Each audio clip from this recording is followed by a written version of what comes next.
Okay, I need to game capture. Alright, there we go.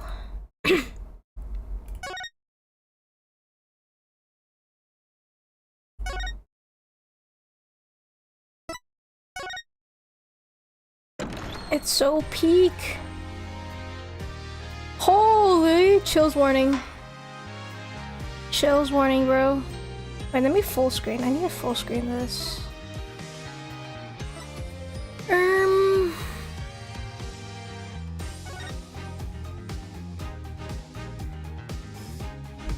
But what's up?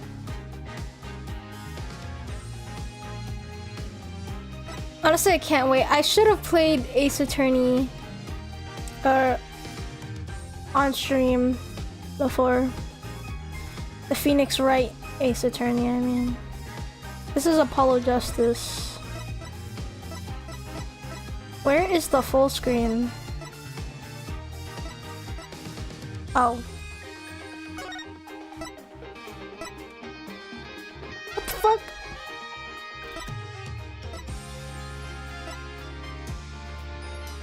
Alright, there we go. Why is it 30 FPS?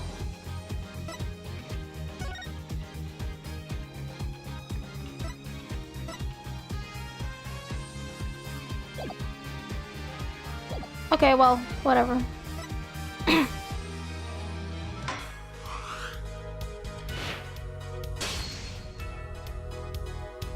Holy fuck! Yes, I'm playing Apollo Justice because I already played the Phoenix Wright one. This is how Phoenix eventually looks like, by the way. The beanie.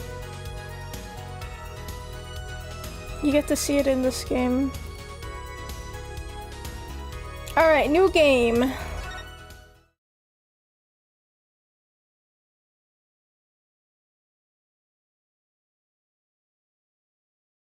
Episode 1, Turnabout Trump.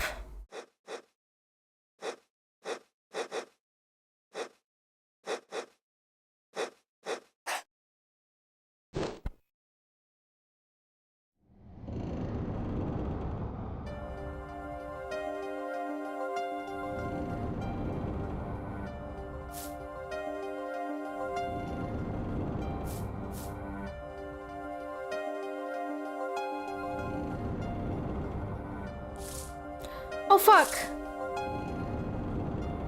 I was fixing up my avatar. I didn't even read. Ah!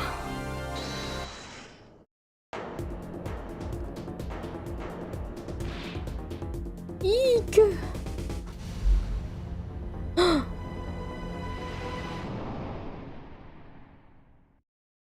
Oh shit! Yo, what's up, Mimic? Yeah, hair worse than Phoenix.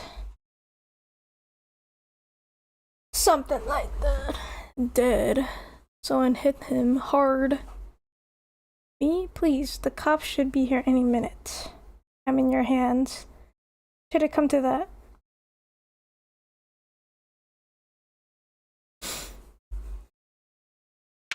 Low-key boosting your server was worth it? Why is that? April 20, 9:37 a.m. District Court, Defendant Lobby number 3. Panicked, palms sweaty, I can't admit it, I'm nervous. Good morning. Oh! Good morning, sir. You look tense, Justice. Wind up tight. Imagine your name being Apollo Justice. These names, bro. The names in this game is like diabolical. Wound up, sir? No, I'm loose. I'm fine. That screeching noise, is that your voice? I suppose it's to be expected. Your first trial and it's a homicide. I guess justice doesn't start small, eh? I'm fine. I got up at 5 a.m. to do my Chords of Steel voice workout. I'm fine. That explains it. Writing many memo. It's still not as like good as fucking Salmonella. Or like Eeny Miny Mo. I did detect a certain rasping quality to your screech. I overdid it again. As you know, your client today is a good friend of mine. I wouldn't want to let him down if you get my drift. First off. Drift gotten, sir. I'm all over that drift. As it happens, I dined with him the night of the murder. We can't let this case fall through. Yes. Yes, I'm fine, sir. One more thing. Don't say you're fine quite so much. But that shit actually fried me. Same. Fucking Salmonella. Had me cackling, bro.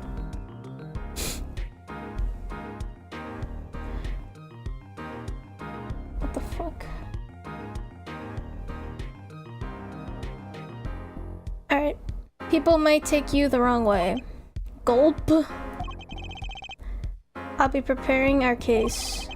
You might want to introduce yourself to the client.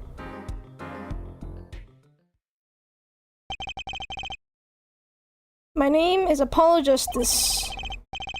If it isn't clear already, I'm a new attorney. And today is my first trial. Not that I'm worried or anything. The defendant has been accused of murder.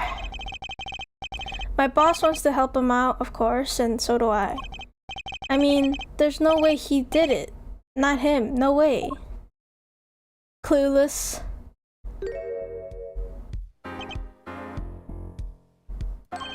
Whoa! Good morning. Morning. It's all up to you today. First trial, nervous, meeting him, cardiac arrest. I think I'm supposed to say something. Help? So you're fine. I'm fine. Ah, Mr. Fine, is it? I did remember you having an odd name. Well, we're off to a great start. Are you sure you're okay? I mean, with me?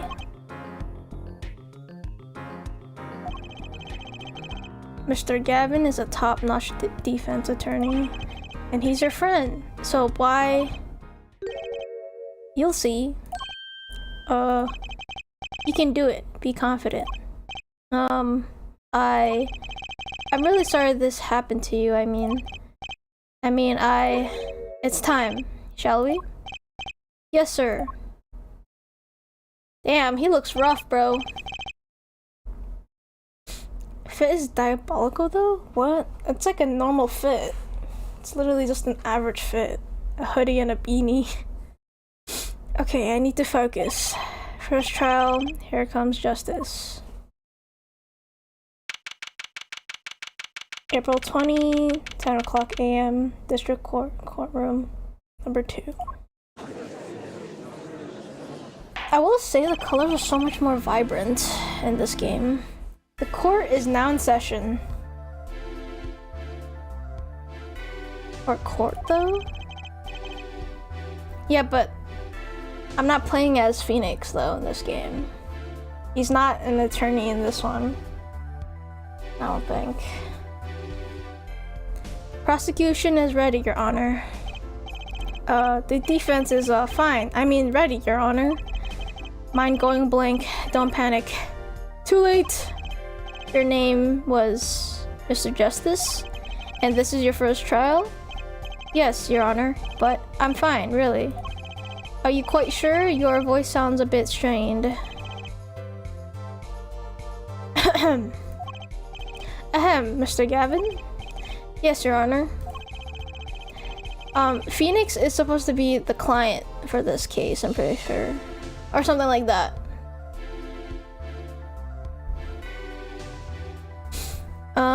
Payne's hair just keeps getting worse, man. Bro, he's like, he has a receding hairline, bro, like.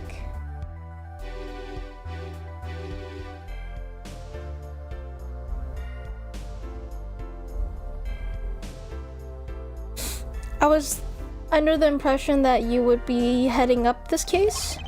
That was my intention, yes.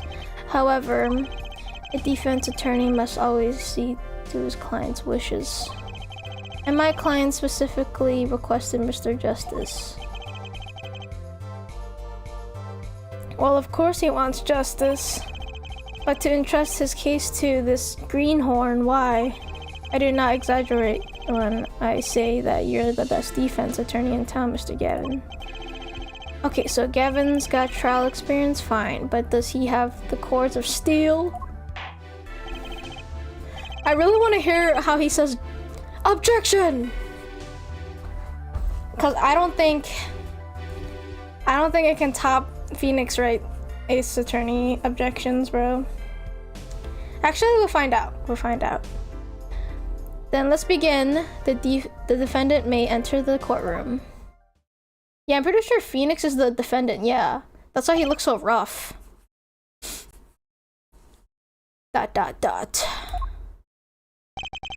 This is truly an unfortunate turn of events.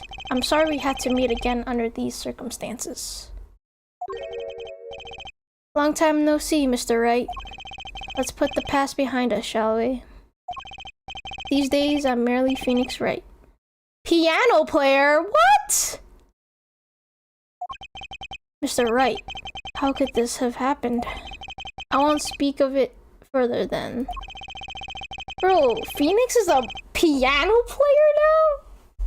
What? If the prosecution would be so kind as to explain the charges, Mr. Payne. To think I saw you enter this room, a fresh attorney. And now I'll see you leave in chains. Wait, you're right. I'm actually looking at his hair again, and what the fuck is that, dude? What is that? Bro, holy fuck. What the hell is that hair, bro? Winston Payne. Subtle as ever I see.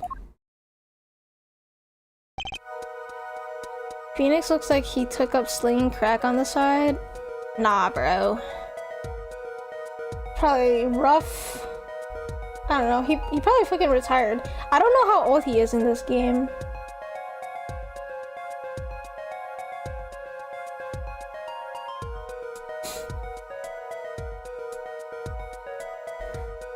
Maybe we'll find out. Ahem. The crime occurred at the Borscht Bowl Club, a Russian restaurant. The defendant, Phoenix Wright, took the victim, a customer, and he hit him. Wham! On the head, smack! Killed him cold! Check his profile on the court record.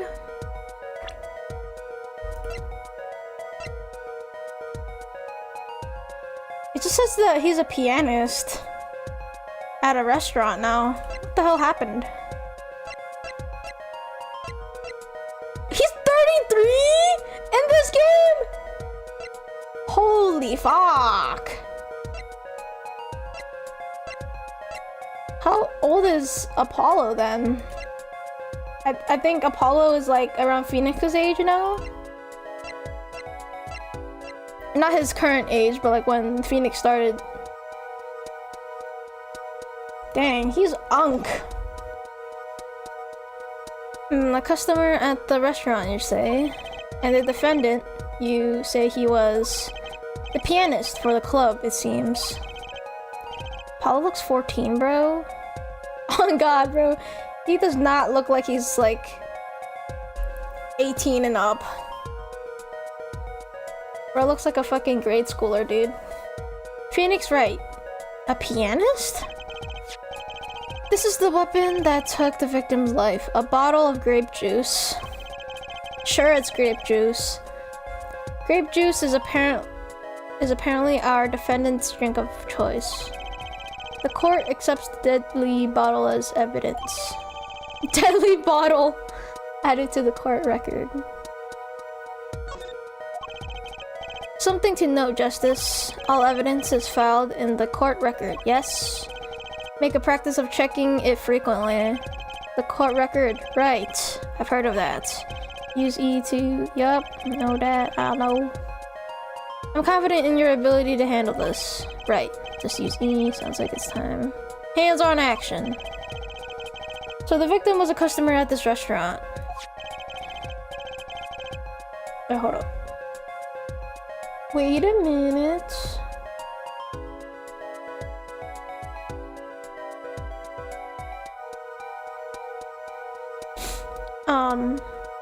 But just who was this Shoddy Smith? Shoddy Smith fellow. Is it Shady Smith? Or is it Shoddy? Shoddy? We believe he was a traveler, Your Honor. A traveler? According to his passport, he had been out of the country for a number of years. Shoddy's like a melody in my...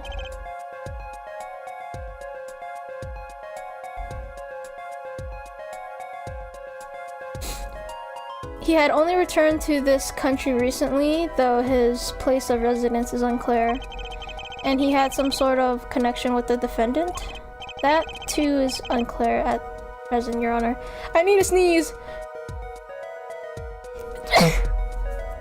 Oh my god, bro. Fucking died. We believe they met at the Borscht Bowl Club on the night of the crime. How do you say that? I'm probably butchering that so bad. If they had only just met, then why murder? Perhaps the victim slighted the defendant's piano playing? That doesn't appear to have been the case. No, the motive had nothing to do with the defendant's lack of playing skill. At least not piano playing. I'll let this photo explain what I mean.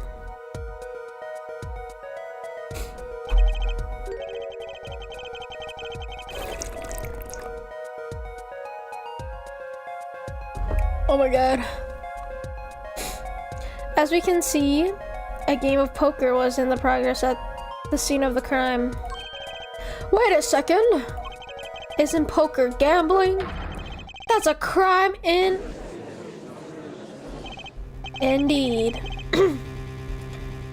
It appears our defendant has fallen to become the basest sort of criminal. Objection! It is true that the defendant was engaged in a game of poker with the victim. Yet, it was only that. A game, in the purest sense. A competition, Your Honor. A competition? Yes, a test of wits, a silent clash of passions. Only the cards, their backs wreathed in blue flame, know its final outcome. Gambling's a crime? You're hella cooked. That's what I was saying, bro. But this takes place in Japan, so I just can't ever... Wait, actually I don't know. Actually, that makes no sense. I think, like... Cause, like, Japan has, like, fucking gacha. Which is, like, a form of gambling. So, I don't fucking know. I guess it's illegal in this world, I guess. Or, come again? The cards on the table had blue backs, Your Honor. I believe the defense was waxing poetic in an attempt to mystify those present. Oh my god. Sorry. I just ate. And impress women. All forms of gambling are prohibited except for certain state-regulated activities, including horse racing and pachinko. That's for Japan?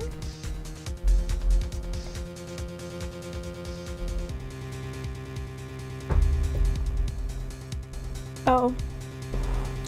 Then yeah, I guess it's illegal in Japan. That will be our first order of business here then. To find out more about this fatal game of cards. Damn, the colors are so vibrant in this game, it's so nice. If you thought Phoenix Wright was like vibrant, this is like even more vibrant. So bright, I like it. Very well, defendant. You will testify to the court about the poker competition held the night of the crime. My pleasure. This is it. My first trial. Here goes nothing. Oh shit.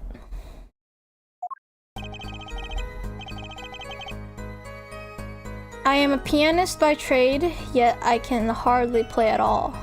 What? My real job is to take on interested customers over at the poker table.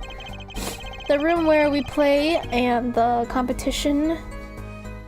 In there are the club's main attractions. The rules are simple. We play a game of poker using 2 decks of cards.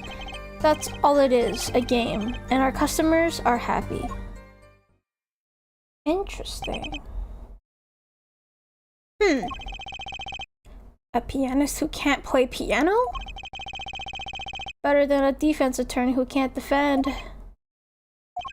Very well. The defense may begin the cross-examination. Right, Your Honor. My first cross-examination. Don't blow it! Are you alright? You're sweating bullets. Bullets? Where? The figure of speech, Justice. Your voice sounds strained and raspy, too. My brain feels strained and raspy, sir. You've watched me perform cross-examinations many times, though you've never done one yourself, have you? Care for a refresher?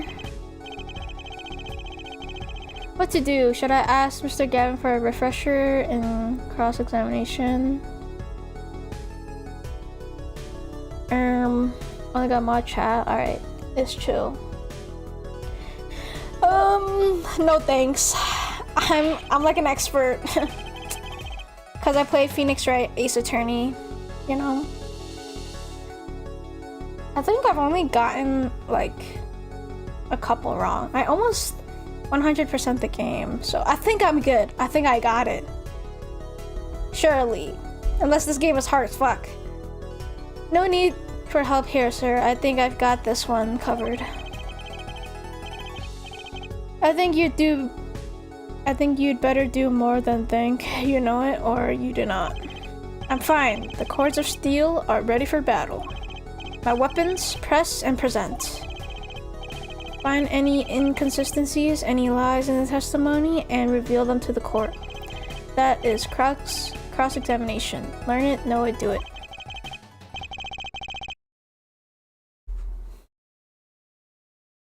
Alright, I got this. Surely I got this. Oh. Hold up.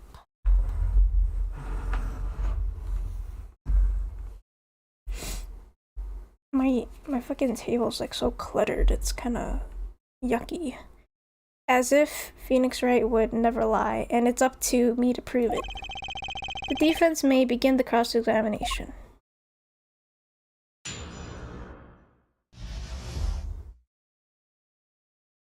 Wait, I just noticed that when the text appears, it shows the defense on the left and then the prosecutor on the right. That's kind of cool. Pianist by trade. What? Okay. My real job is to take on interested customers over the poker table.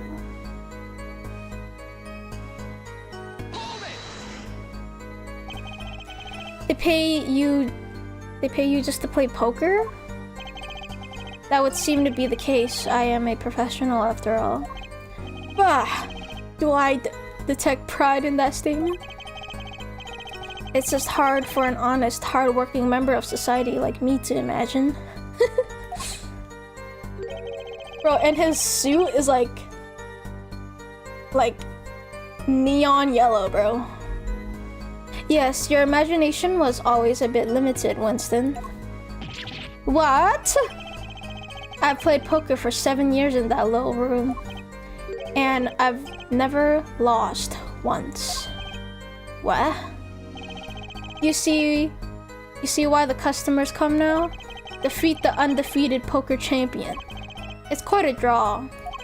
That is, I'm quite a draw. Wait, you've never lost once? Not even one time? As I said, I'm a professional. He's a professional gambler.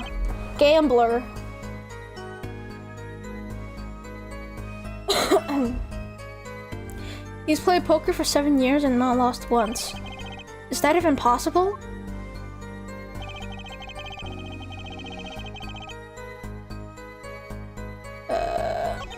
Okay. The room where we play and the competition in there are the club's main attractions.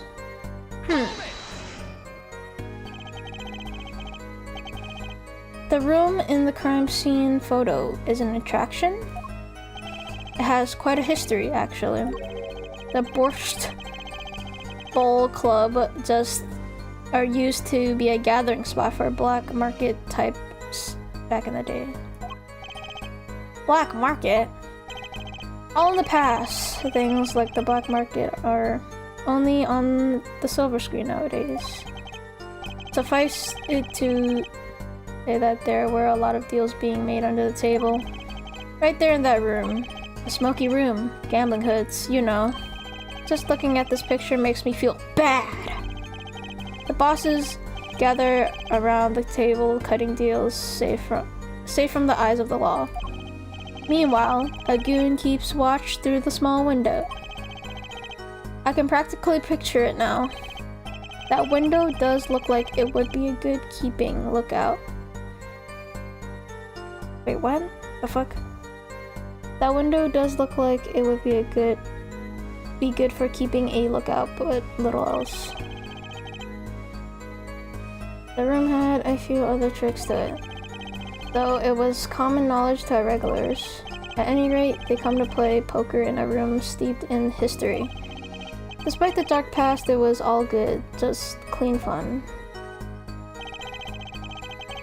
The rules are simple. We play a game of poker using 2 decks of cards. Press on him 2 decks of cards.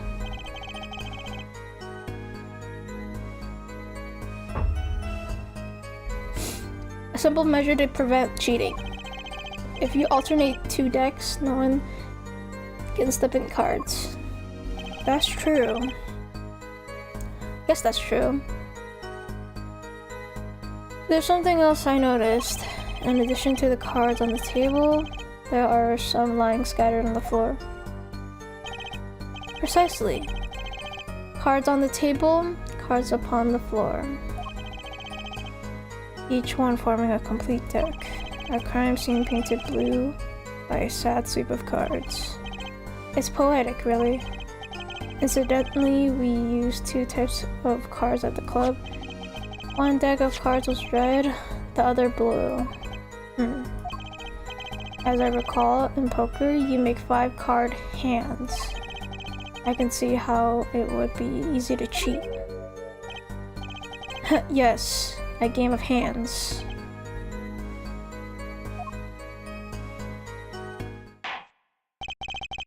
This competition you're talking about, I believe the court understands the nature of the game sufficiently. That's right. It was a simple game after all. Are you sure? Huh? People are not murdered over simple games, Mr. Justice. Defendant, you're in the room the very moment that the crime occurred. Yet you claim no connection to the crime? Now that's strange. What's strange? I was testifying about the competition that night. Asking me about the crime at this point is against the rules, Your Honor.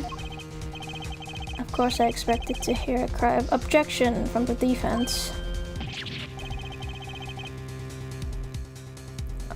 I completely let that one slip by. Don't despair yet, Justice. Sir? Right. There's something I'd like to make clear. Namely, your connection to the case at hand. And I'd like to hear it from you. Sure, why not? Very well. The defendant will amend his testimony. It's one little press, and I've got myself a whole new testimony. I plead silence regarding the murder, but I will say I never touched the murder weapon.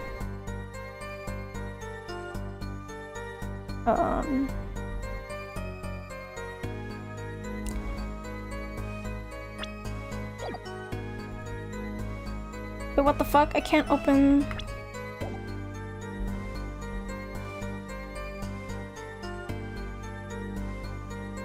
I can't open up the court record.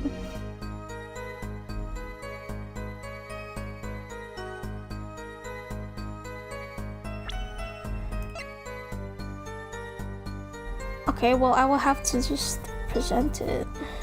Objection!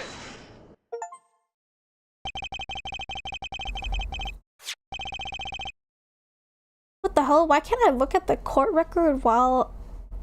Okay, whatever. So, you say you didn't touch the murder weapon, this grape juice bottle, right? So I said. Something the matter, Mr. Justice? Hee hee hee. Okay, Michael Jackson. The fucking hair flip, bro. Too bad our new defense attorney never learned how to play dumb. What's this, Mr. Payne?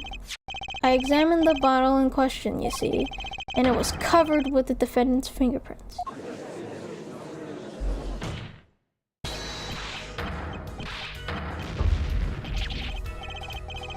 Objection! No need to shout, Mr. Justice. I can hear you just fine. Excess yelling can damage the judge's ear in our case. But what about my cords of steel? Anyway, what's so strange about fingerprints on a bottle in a restaurant? Well, that's true. The prints alone... Oh, they wouldn't prove a thing if they were normal fingerprints. Huh? But the fingerprints on the murder weapon were upside down. Upside down? What does that mean? It means he was holding the bottle inverted, and there can only be one reason for that.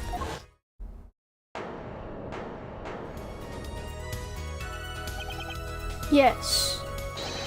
To brain someone with the bottle.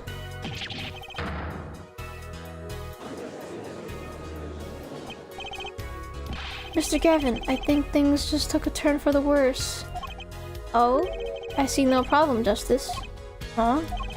The only thing that matters is the truth. There's a good reason for everything, you'll see. Defendant, can you explain your fingerprints on this bottle to the court? I stand by my plea of silence regarding the murder. For now. Not very cooperative, are you? This could hurt your case. I'm sure he's uncooperative because he's hiding something. There must be some reason. Objection!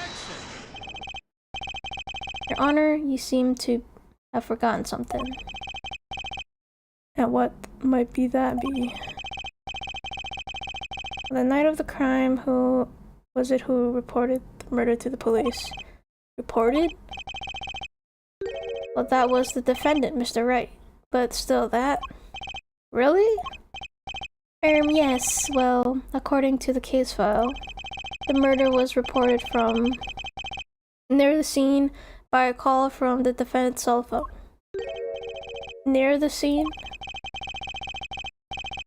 Let's take a look at the diagram of the murder scene, shall we?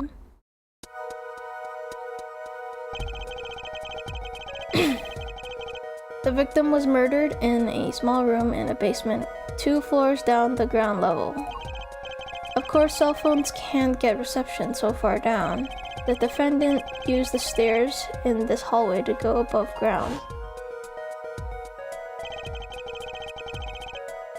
The call came from the first floor of the restaurant, you see.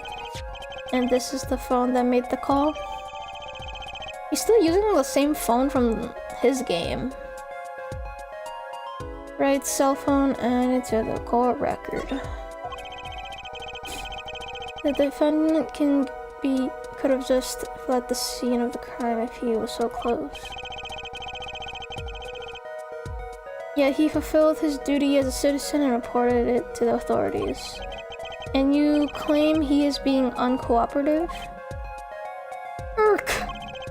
Nice save, Mr. Gavin. I better not waste this. I think the prosecution has toyed with our client enough for the time being. Toyed? I assure you, no one is more serious about... What was it you said? The defendant was in the room the very moment that the crime occurred? How can you possibly know this?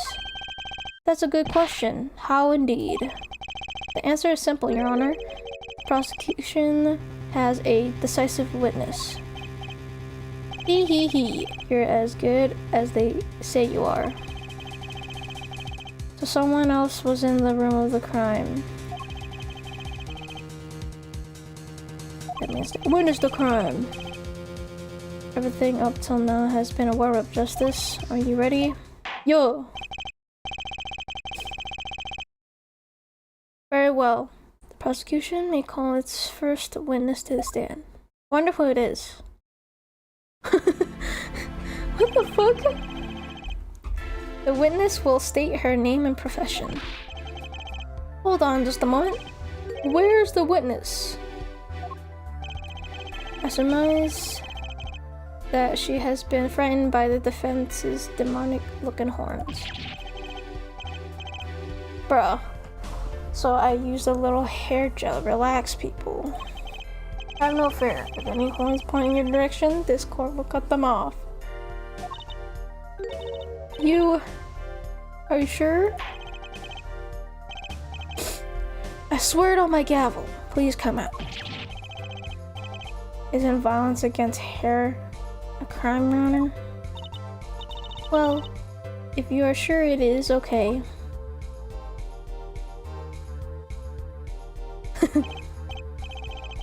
Ahem.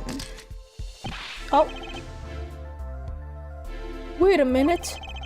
Would the prosecution care to explain the witness's yes. He is a professional, Your Honor. Those are merely the tools of her trade. And that would be... My name is Ogla Orly. I'm employed as a waitress in Borscht Bowl Club restaurant. Then why the camera? Of course, it is my pride to serve borscht that is naming this restaurant. But I also perform how it is said of the service. I take it one of these other services is taking the customer's pictures. Like, for example, this one. That's the defendant, indeed. On the night of the murder, man in white hat is one who has gone kaput. Indeed, that is the victim.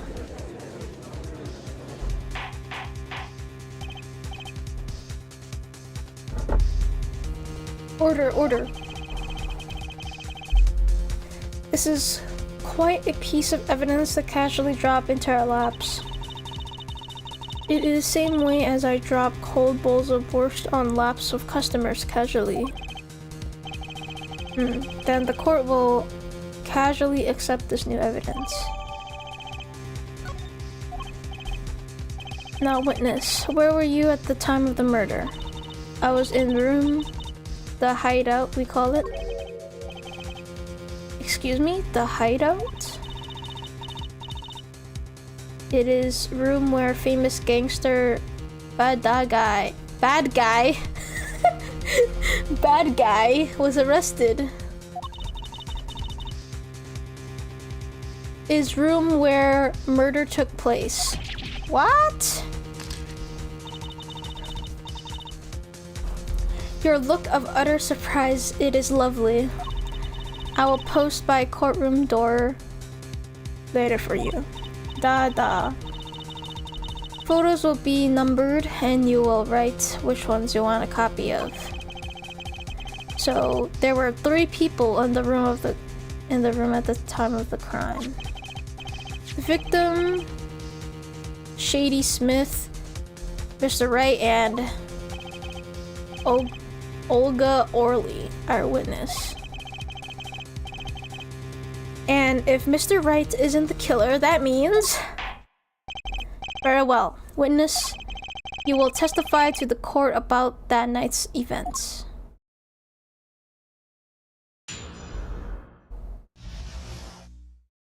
That fateful night. That night, customer asked me to deal cards for a game. It was cold. Both players played with hats on, da. The victim, he plays whole time with his hand on locket at his neck. Then last hand is done, but something terrible has happened, da. That man flew at the victim and is strangling him to death.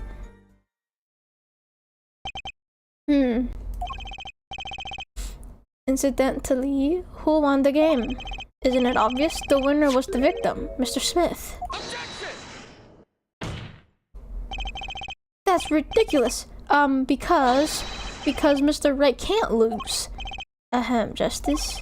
Maybe you can come up with a more legitimate objection? But he hadn't lost in 7 years. Take it from me, kid. It happens. I didn't lose a case my first 7 years as prosecutor either. Incidentally, I have some evidence here.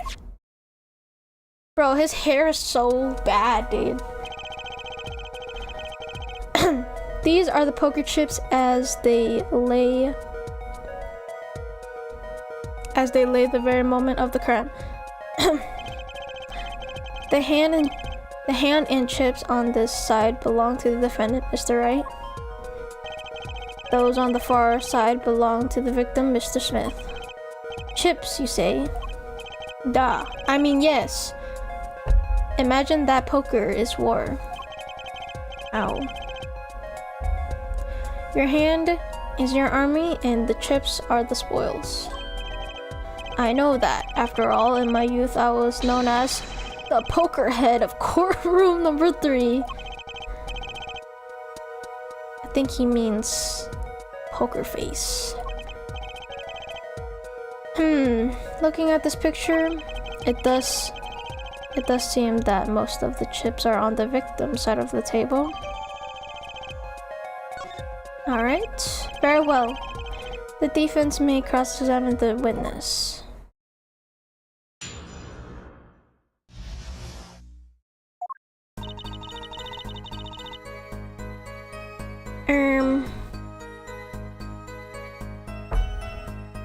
Oh.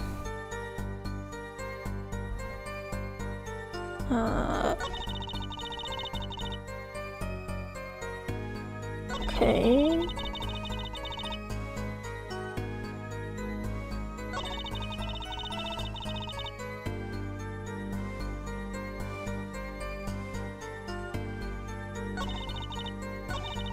Let me read. Okay, I think everything's normal.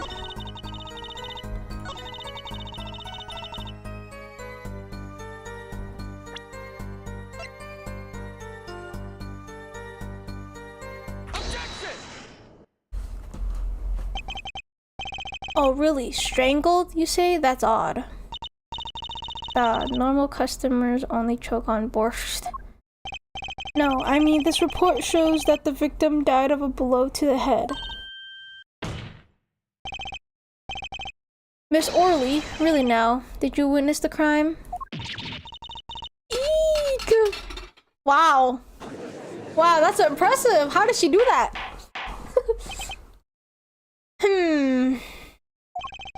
Looking at the picture, it doesn't seem like he was hit.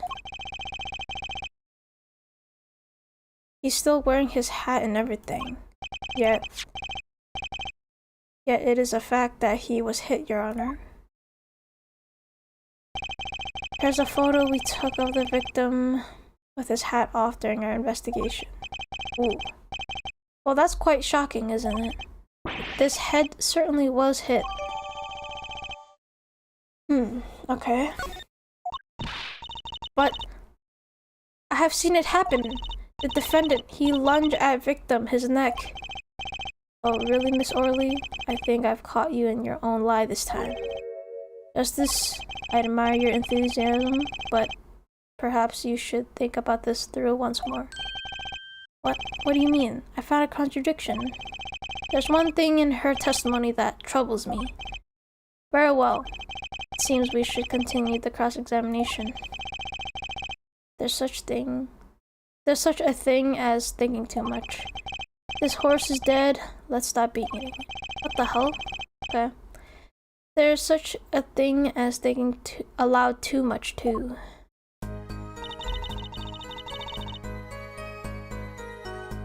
Oh, okay.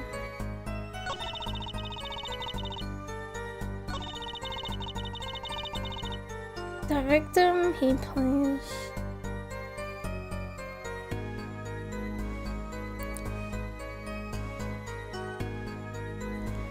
I really wish you could look at the court record.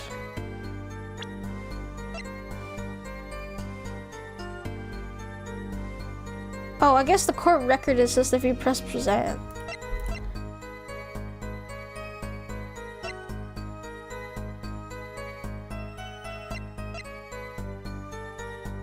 The victim, he plays the whole time with his hand on locket at his neck. Oh! Wait. This locket is gone. Objection! You know, there was one curious part in her testimony, just like Mr. Gavin said. But what does it mean? Mr. Justice, would you care to explain what it is you're thinking so intensely about? Call the testimony, Your Honor. The victim played with his hand on locket at his neck, I believe she said. I hope you aren't about to raise an objection to the witness's grammar. No, but look at this photograph. Okay, Nickelback. Do you see a locket on the victim's neck? Well done, Justice. I'm impressed. I knew you'd be able to handle this. But what does it mean? If we are to believe this witness's testimony as is, then the locket disappeared following the victim's death. Lockets don't just disappear, Your Honor. It's quite simple when you think about it. If the locket is gone, someone must have taken it off, no? Taken it off? Wait. You don't mean... The defendant wasn't strangling the victim at all. He was taking off his locket. Wouldn't that explain it? Ugh. Irk. Bro, what are these sounds? Defendant, what do you have to say to this? Say. Yes? I just noticed this, but you have something hanging around your neck, don't you? Oh? You mean this? Yes, it's a locket with a photograph inside. A photo of my daughter. Come again? Mr. Wright, you have a daughter? We confirmed it at the time of the arrest. The picture in the locket is indeed Mr. Wright's daughter. So Mr. Wright has a locket too? Why don't I buy that this is just a coincidence. I wonder who Phoenix like married or something. Yeah, who is his huz? Well now, if the results of this poker game led to the murder, perhaps we should hear a bit more about the outcome of the game. Further testimony won't really be necessary. It's clear the defendant lost badly. Miss Orley, you will testify to the court about the game played between the victim and the defendant. Duh. Okay.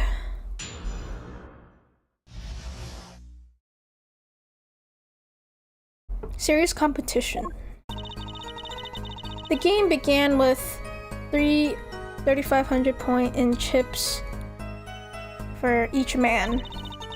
House chips come in two sizes, small and large. The one who was winning, it was victim. For last hand, defendant play with all chips on table and lose. The moment loss was decided, defendant grabs bottle from table and... Indeed, looking at this picture, it does seem to be a one-sided game. As the court knows, poker was the defendant's life. Failure must have been a bitter pill to swallow. How many times have I heard these words? I done it in a fit of anger, Your Honor, and now Okay. A common tale but true. Methinks the judge watches too many old court movies. Mr. Wright said he hasn't lost in 7 years, so this testimony must be wrong. Indeed.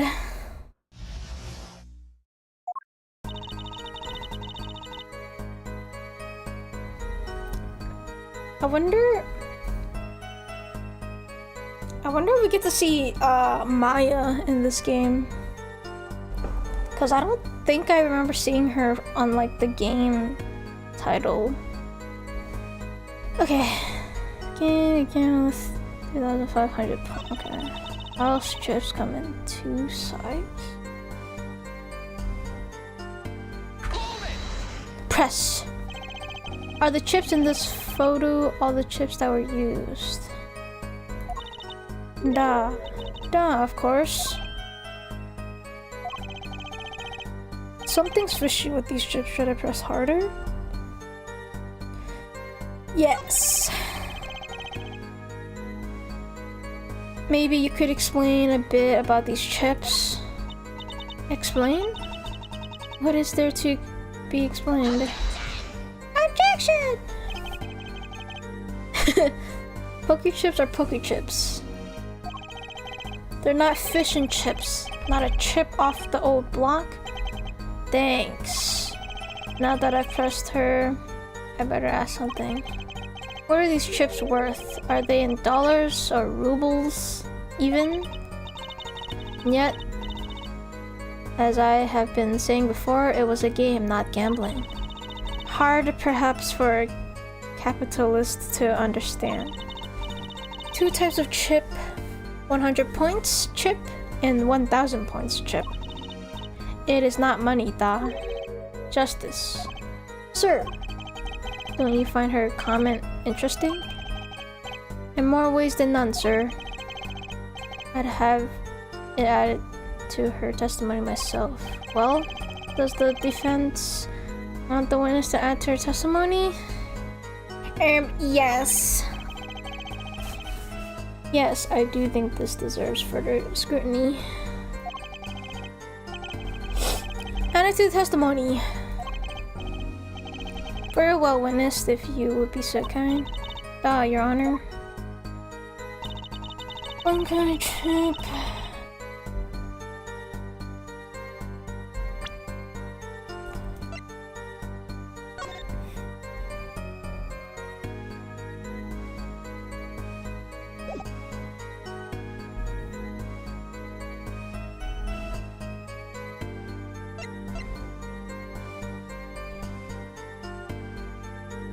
Present.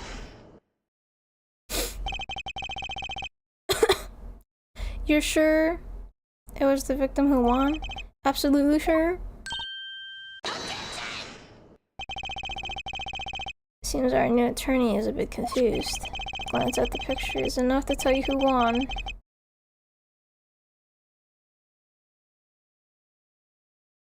If we're not in kindergarten. Just for safety's sake, could you explain the problem to the court? Of course, Your Honor. In this photo, I see small chips and I see large chips. Tell me, which were worth 1,000 points? Why, the big ones, of course. Duh. Oh, I thought so too. But then the totals don't add up. The totals? Let's review what the witness told us.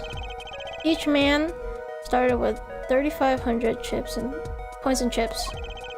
And the combined total value of the chips was 7,000 points. Yes. If my calculations are correct, let's see. 3 plus 1, carry the 5. They are, Your Honor. Now, look at this photo that allegedly shows all the chips. If the big chips are worth 1,000 points and the small chips are worth 100, and you add them up, how much is it? Do it yourself. You aren't in kindergarten, are you? 10,600 points. The chips don't add up.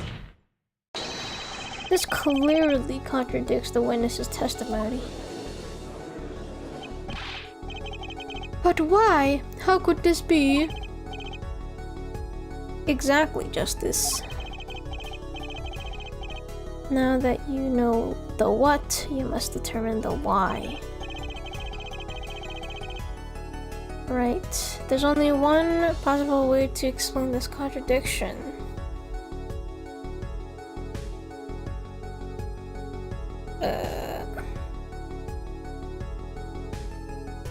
Both are right. Each man began the game with 3,500. If all the chips are indeed shown in this photograph, then there can only be one answer. But what is it? The value of the chips was the other way around. Wait, what? Oh, what? Want to know what I think? Small chips were worth 1,000 points, not the big ones. Madness. Utter madness. Show me that photograph of the chips again. There are 6 small chips and 10 large chips. Why, that does make 7,000 points when you add them up. Excellent work, Justice. It's almost as though you figured it out by yourself. Well, I'm just glad I was the one who said it. Objection! But wait. The value of the chips may be different, but that changes nothing. Indeed, the victim did have the larger number of chips still. Ah, exactly. If the small chips are 1,000 points and the large chips are 100, let's do a little math. Add up the points for each side of the table. Ooh. The victim, Mr. Smith, had... Okay, bruh. Well now. It seems that Mr. Wright was winning that night after all. That's impossible. My client had even less reason to kill the victim. After all, he was winning. Now, Miss Orley, you must have known the true value of the chips, since you were there at the scene of the crime, weren't you? Ah! Bro, that's so impressive. How did she do that? Order, order! It appears our defendant has lost his motive, and Mr. Wright's supposed defeat never happened.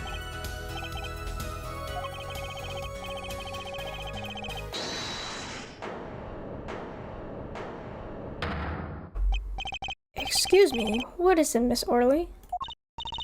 I did not want to be saying this, but actually, you see, See what, Miss Orly? What do we see? In the last hand, there was cheat. What? A cheat? You don't mean a trick? Wait, or do you mean a scam? It's all the same thing. Yes, there was cheat in the last hand. That is why game ends with chips as they are. Great, just great. First we have lying, now cheating. Well, this case certainly has taken a turn. For the interesting. Witness, you will please testify to the court. Tell us about this cheating in the final hand.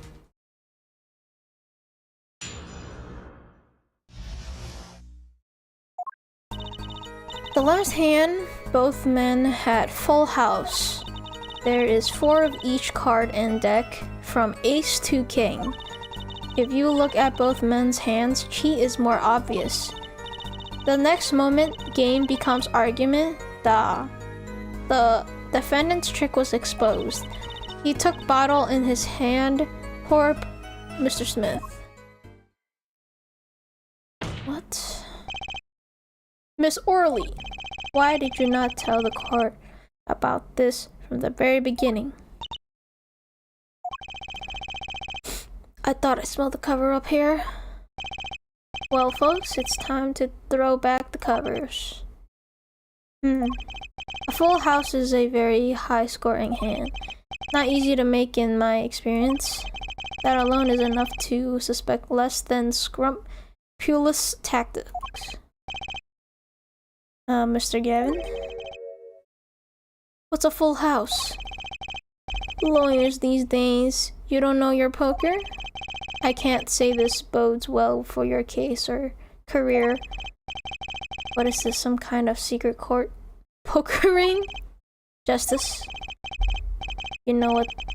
You know the terms 1 pair, 2 pair, and 3 of a kind, yes? Yeah, no problem. 2 cards with the same number makes a pair, and 3 makes 3 of a kind. Good, now picture a hand with 1 pair and 1 3 of a kind. That's a full house. That doesn't sound very easy to make, does it? You can see each player's hand in this photo. Wow, they both have full houses.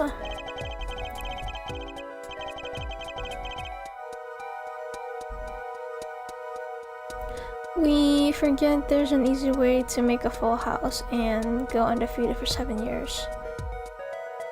I found the "you've done a good job of fingering the criminal." You cheat.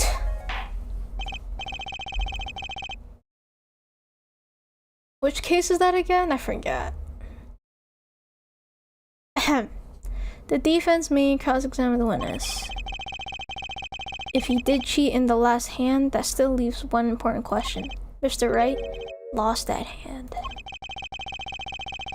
Who's ever heard of a professional con man losing when they cheat?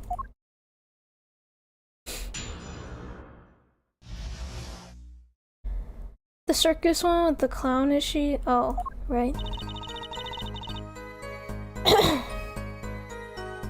Alright. Last hand, okay. No doubt about that. There's 4 of each card in the ace to king. If I look at, okay. Next moment, game becomes argument. Press. Do you recall what the men were arguing about? I believe so. The victim, he shouts, "You are a cheater." And then the defendant shouts something like, "I have objection." Shouting objection, eh? Old habits are hard to break. First he bluffed his way through the courtroom, now he bluffs his way through life. Not gonna lie, it's been mid as fuck. Yeah, the circus one wasn't really... felt really slow. However, Mr. Right lost a hand. That seems to cast the shadow of doubt on Mr. Smith. Humiliation from losing even when cheating. That is what set fire to the defendant's heart. So what did the flaming defendant do next? He took bottle in his hand.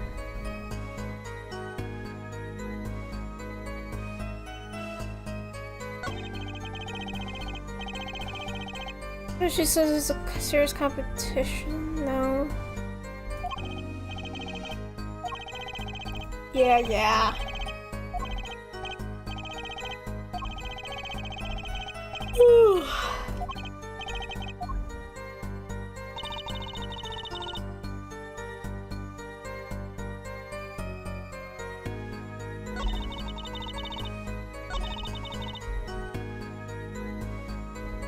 No. I think I pressed on the wrong thing, but whatever. And I don't really like any of the characters, and it's kind of basic too. Yeah. The circus one was the most boring in my opinion. I agree with you on that one. It was like so boring that I had to take a lot of breaks from that one. How was it clear? Well, the defendant, he played a fifth ace. A fifth ace. I still remember both hands very well. Mr. Smith's hand has 3 aces. And Mr. Wright's 2. Obviously, cheating was afoot, or perhaps I should say a hand. Your Honor, perhaps this can be added to the testimony without Mr. Payne's joke. Very well. The witness will add this detail to her testimony, please.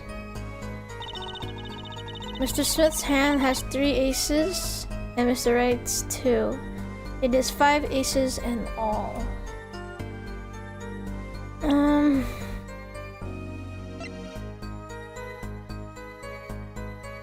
I'm kind of struggling with it because it's so boring. I just don't remember shit. Yeah.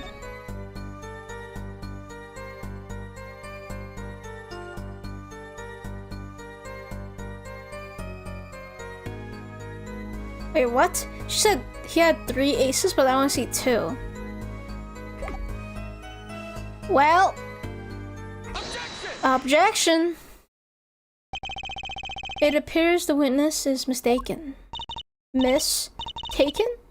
But my name? Look at this piece of evidence. Clearly contradicts what you said in your testimony.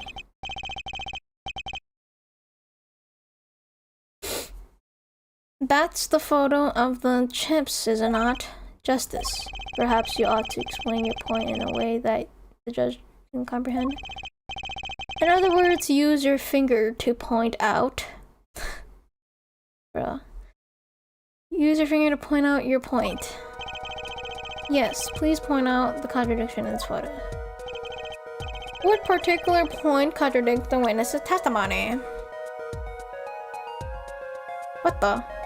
Why can't I move the cursor?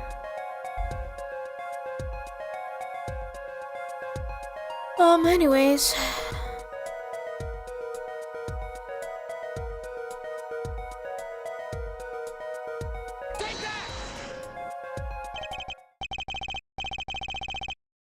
Ms. Orley, in your testimony, you made the following claim.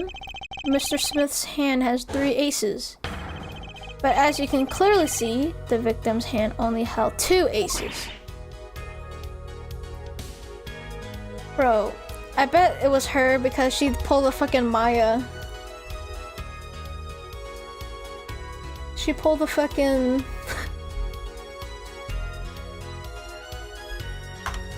She pulled a fucking bonk on Mr. Smith.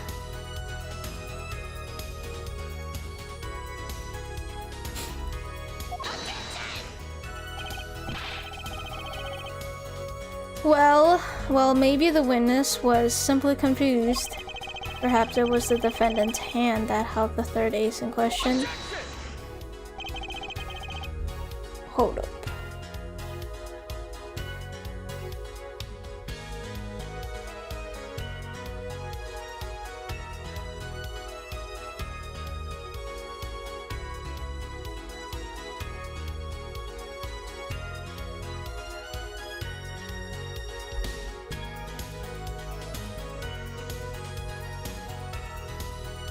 I was checking Mood A-Bot. It's chill. Taking a look at the evidence. As you can see, the defendant also had 2 aces in his hand. Where's this 5th ace? I see cheating, alright. And it's going on right here in this courtroom.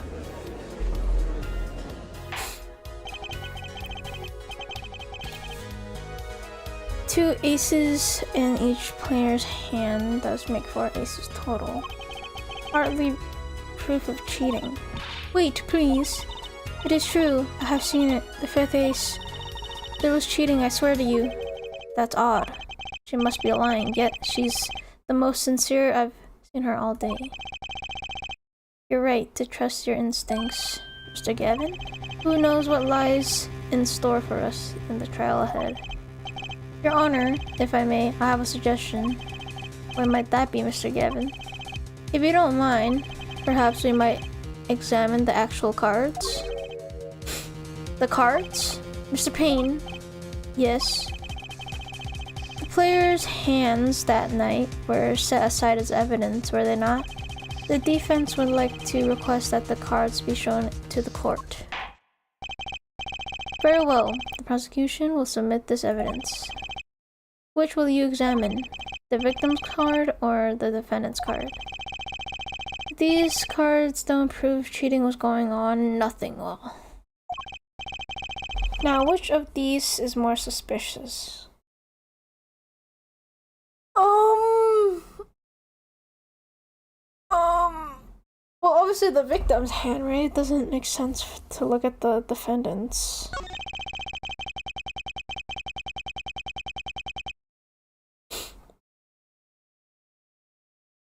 It was the victim's hand that was changed over the course of the witness's testimony.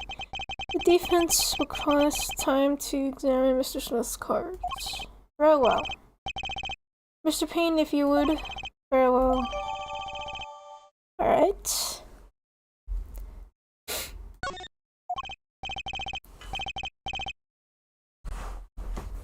Well, time's a wasting. Get to it, Justice. Yes, sir. Alright, examining. Right away? Damn. When examining evidence, be sure to view it from all sides and angles. Arrow keys. Oh god, I hate the examining shit in this game. So, like, you have to be so exact. The Phoenix Wright one, where you had to, like...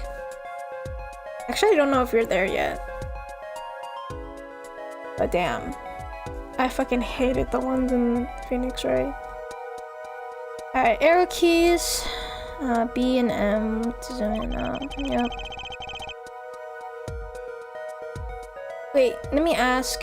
Which examination thing did you do exactly? Like what were you examining?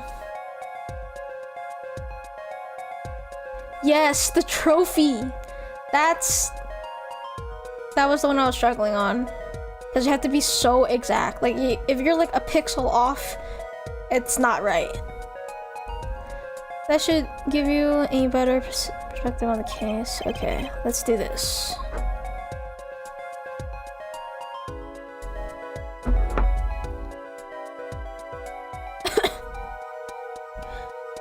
Arrow keys. Yo, why is there a blue card? What? Your Honor, look at this. One of the victim's cards. The back is a different color. That's impossible! But I put that card in. What was that, Miss Orly? No. Yeah, I merely said, I have. Your Honor? Mr. Gavin, yes? Tell me, what is the easiest way to cheat at poker? To cheat? And I hate when you gotta pick out a spot, like maps and shit. It's always so precise. Yeah. You have to be so exact in that game. But this one, it doesn't seem to be that strict, I guess. Which I'm glad. I'll tell you. One merely needs a friend, a comrade, shall we say. The dealer. Ah. Wait, so you mean this witness, Miss Orly, she's the cheater. A professional, I'd wager.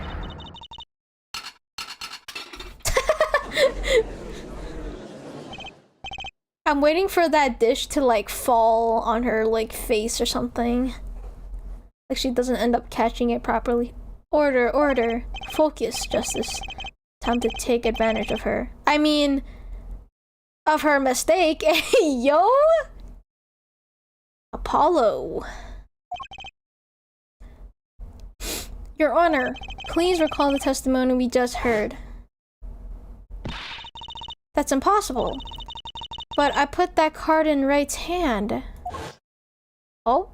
I did not even catch that.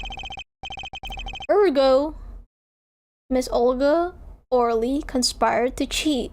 Not with my client, but with the victim, Mr. Shady Smith. Oh!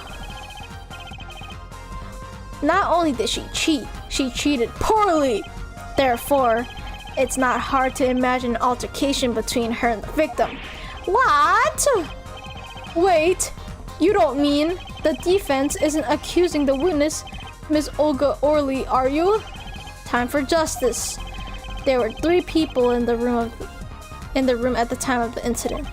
And if Mr. Wright isn't guilty, that means I am. What? Oh. The defense accuses the witness, Miss Olga Orly, of murder. Eek! Does it fall on her? What? Bro, I wanted that to fucking fall on her face, bro. That would have been so fucking funny, dude. They missed that. They missed gold.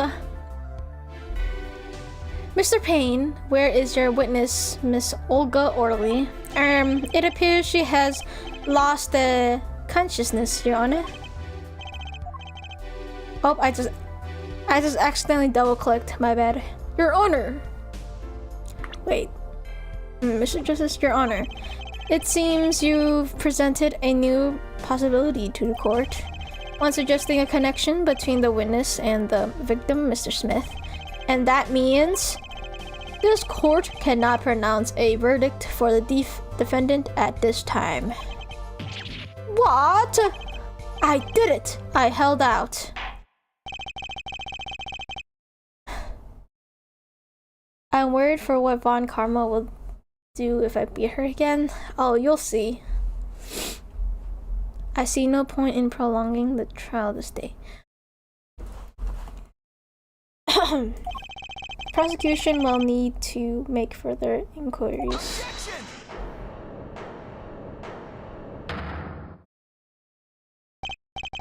Mr. Wright? You can't end the trial here, Your Honor. Not yet. What nonsense is the defendant spewing now? Think. One of the cards had a different colored back.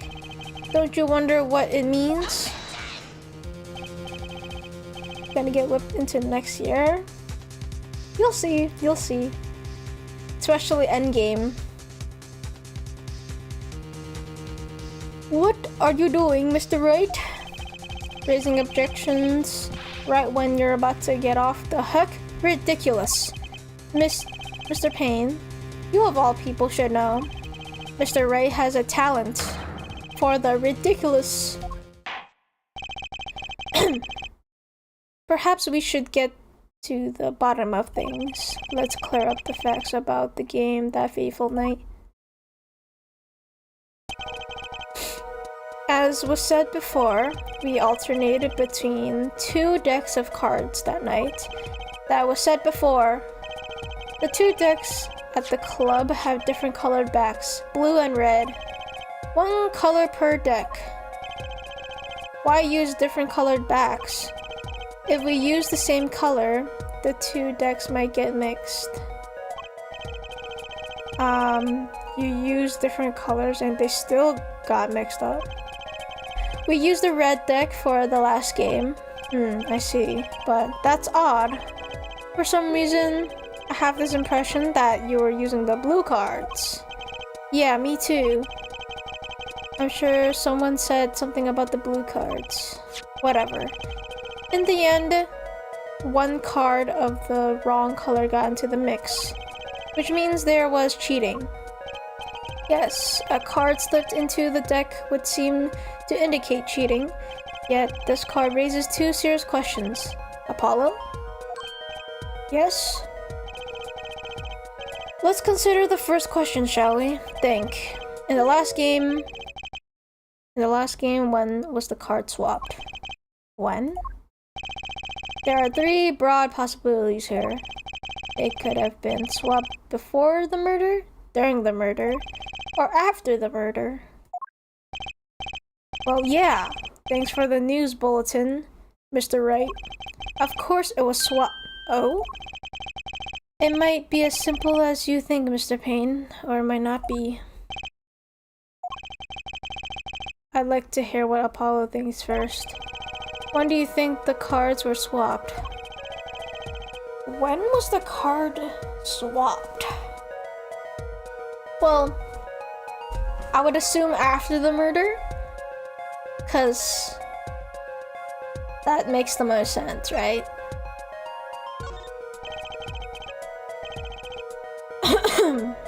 Wait, I'm gonna go get some water. I'm gonna be right back. Because I'm gonna be reading a lot and my throat is gonna get dry.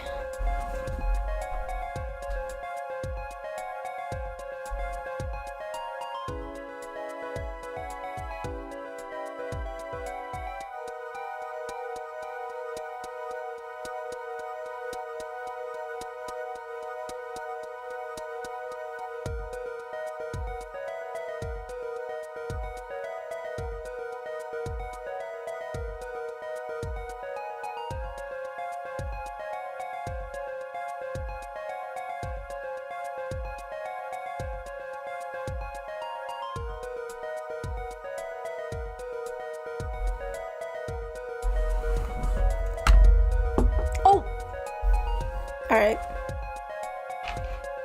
I am back, I got water.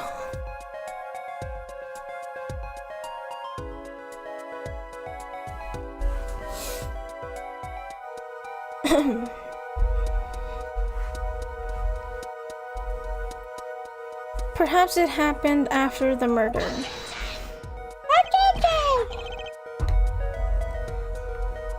What's that? Ridiculous. What's the point of cheating after the hands have been shown? That's silly. Objection! Yes, but tell me, how do you swap cards during the game? I'll take silly over impossible. Take it from me, son. There's a lot of silly in this world, but very little impossible.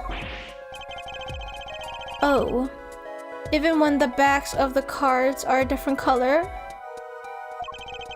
Edgeworth is so back, bro. I missed him. Yeah.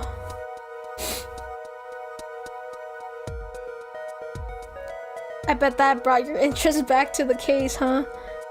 If you pulled that during the game, you'd be caught in no time. Ah. Quite true. That would mean that the blue card in question was swapped after the hands were shown after the murder. Hey Gert, what's up, Sumi?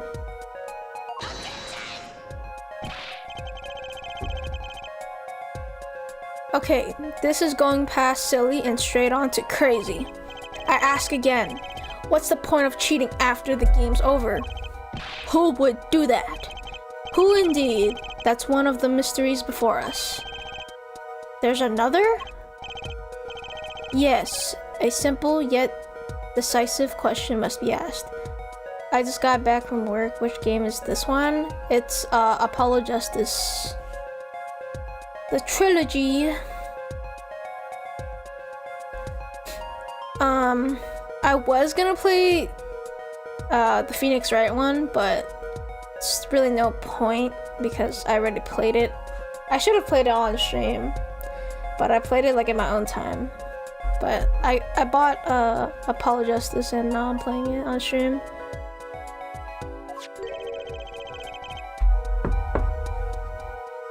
Who swapped the red card for a blue card? Who? The game and murder is done.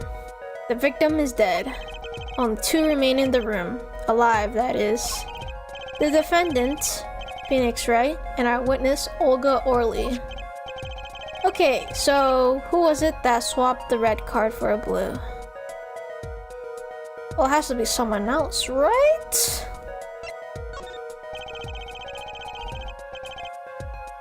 The one who swapped the cards wasn't Mr. Wright, of course.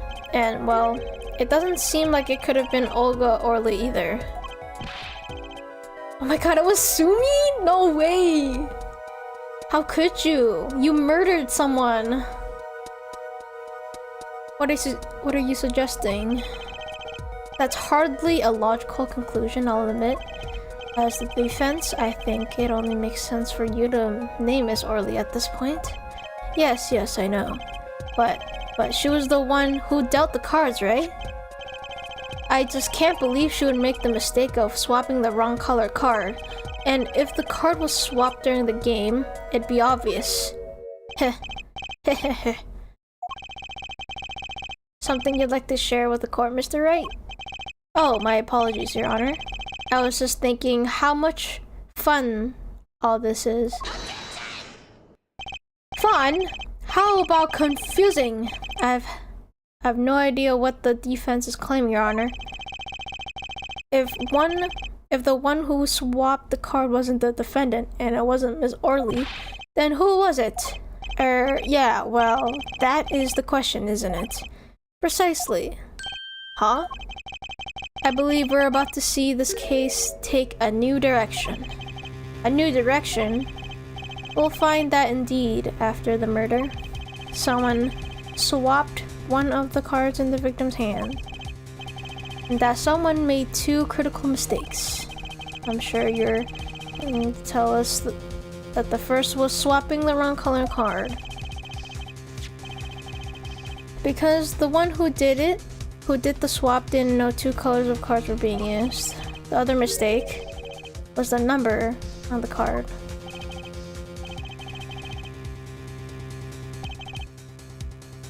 Right, the person replaced the fifth ace with a king. I'm sure whoever swapped it wasn't expecting there to be a fifth ace after all. All they knew was that the game had been won with a full house. So they picked up a king from the table and swapped it in. But there's one problem. According to our case record, this person doesn't exist. True, not until now, but you have to admit the possibility of a fourth person.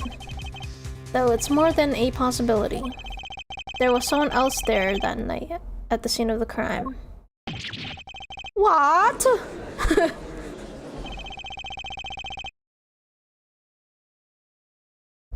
I believe the judge spoke truthfully earlier.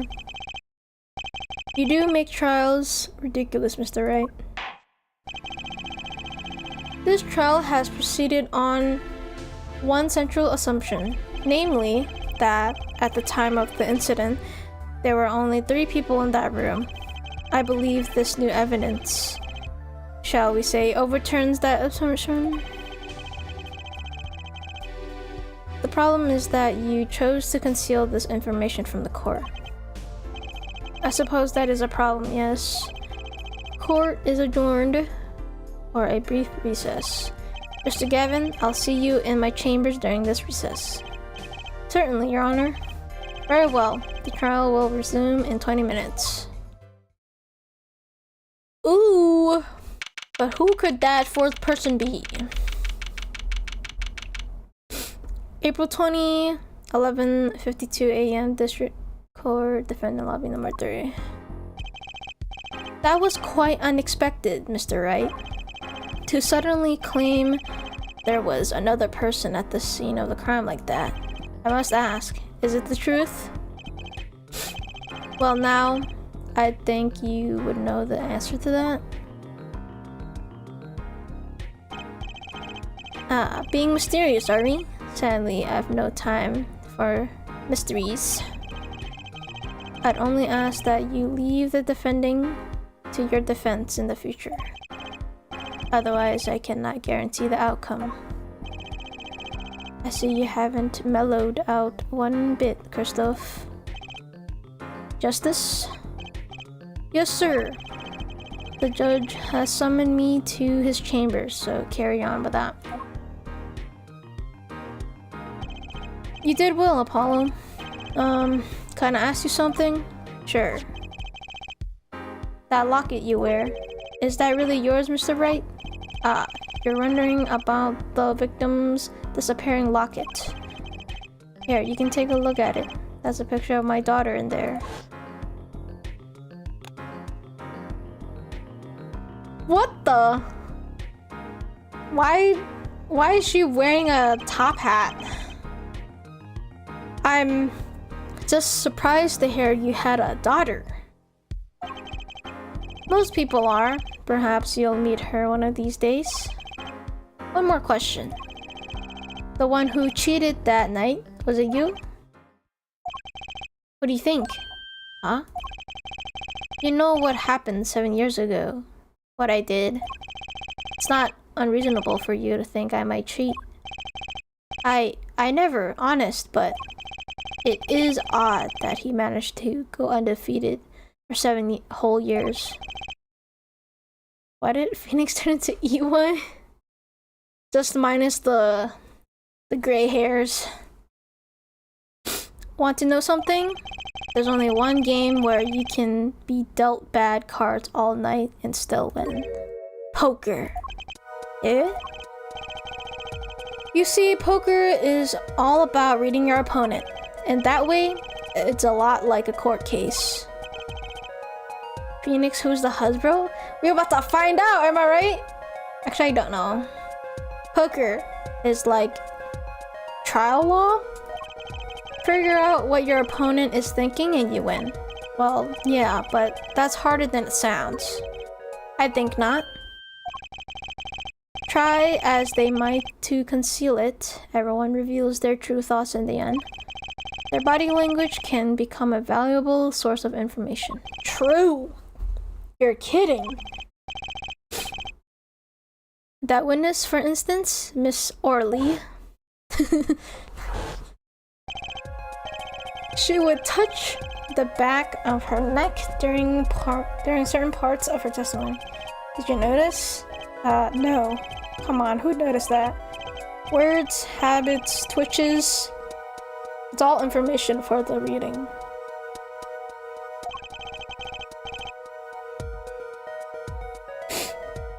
That's the secret to winning, Apollo. Apollo might be the mother? What? How old is Apollo? He looks like he's fucking 16, bro. Someone taught me, and now I pass the secret on to you. Yeah, I wonder who that someone is. I bet it's Mia. Baddie gone too soon. But I'm not worthy. I mean, there's no way I'll pick up on these signals. 16 pushing 12. True. No, you can do it. Huh? You just don't know it yet. What's he talking about? But you will soon. Almost forgot. One more thing about this case. You should know I haven't told the truth to anyone yet. What? I knew it. I have my reasons, of course. All shall be revealed. What? I need to find out what happened to Phoenix. Why is he like this? Why is he not an attorney anymore? Because like 33 is not really like that old to retire yet, you know? And Apollo, I need you to be there defending me. I need your power. My power? I had no idea my cords of steel were that special. It's time. The real trial begins now. Do your best. Why is bro gangsta? He's apparently a pianist at a restaurant. Russian restaurant. Save your current progress? Yes.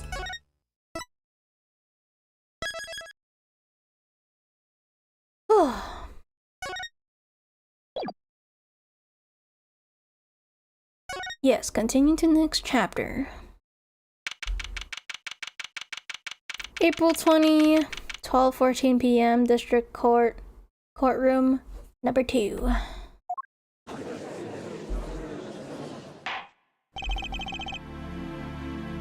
Court will now reconvene. Has our witness, Miss Olga Orly, recovered? Yes, Your Honor, she's regained consciousness. Perhaps we can hear her version of the events again?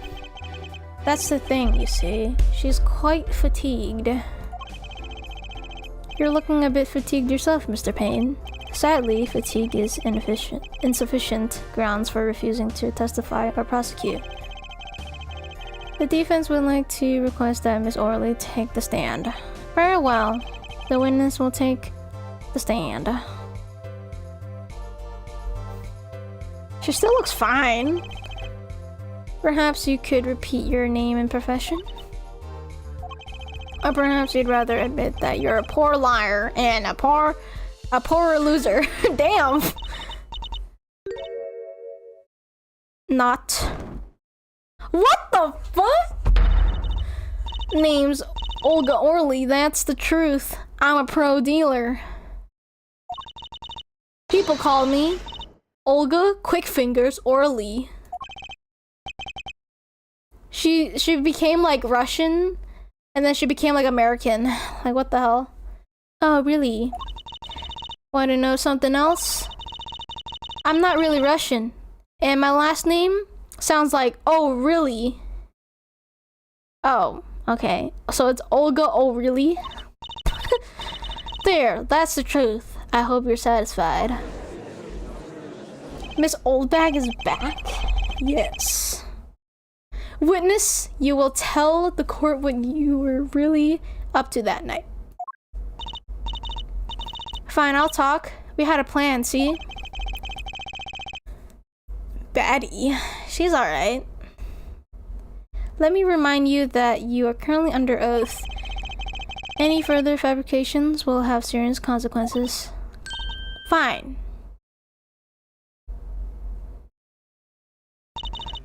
Like I said, I'm a pro. That guy Smith hired me to do what I do best.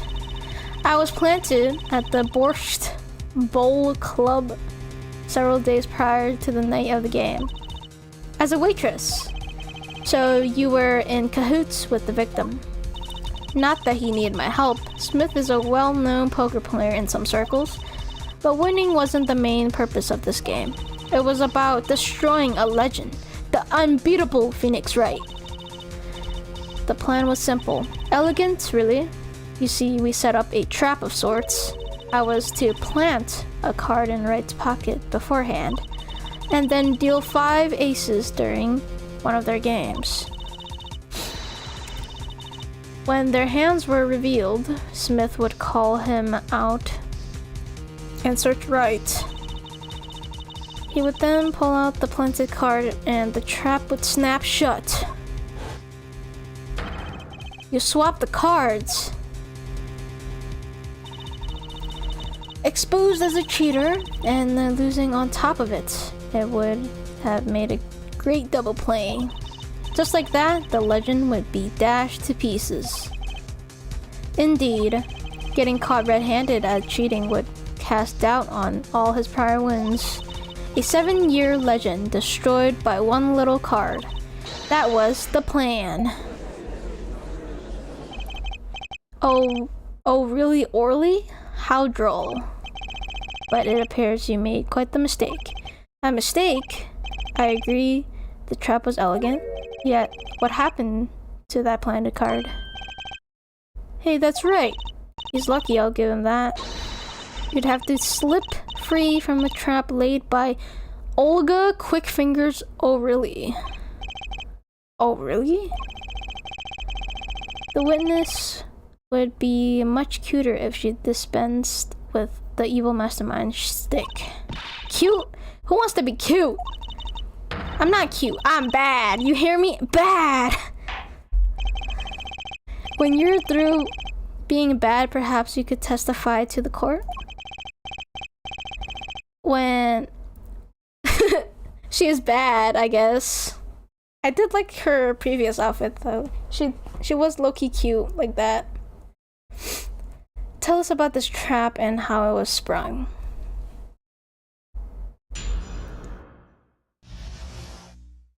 She kind of just looks like a Pokemon trainer or something. The fucking bandana. That night, I planted the card like I was supposed to, and Wright lost the hand, just like he was supposed to. Then Smith searched him, but the planted card was gone. The trap failed. The next moment, Wright picked up a bottle and swung it. It wasn't me who hit Smith. It was that no-good cheating defendant. Okay. A surprisingly frank testimony that still leaves us mostly in the dark. The trap was perfect, I tell you. Perfect! If that Ron cheater hadn't messed it up. Look who's talking. Well, the testimony, for what it's worth, is all yours, Mr. Justice. With witnesses like her, who needs criminals? And with defendants like Mr. Wright, who needs prosecutors? True.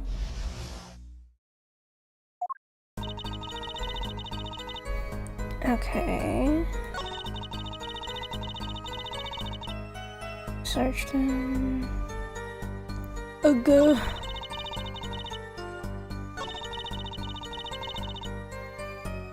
Press on that.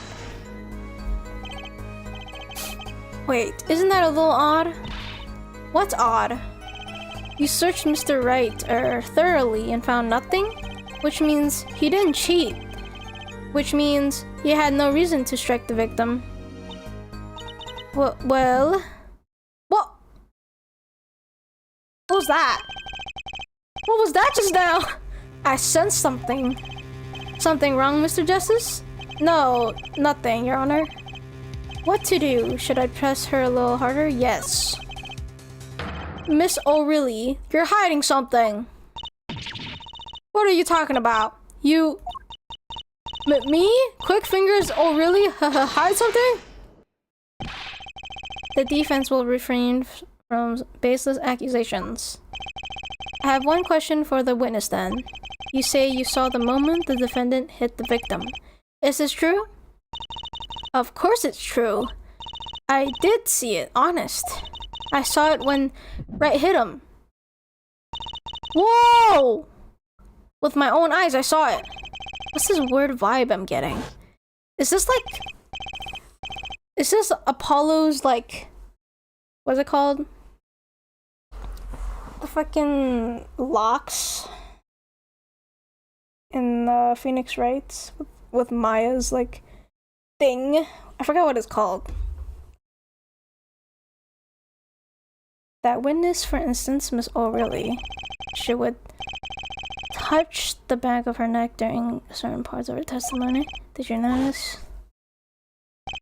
Psyche locks.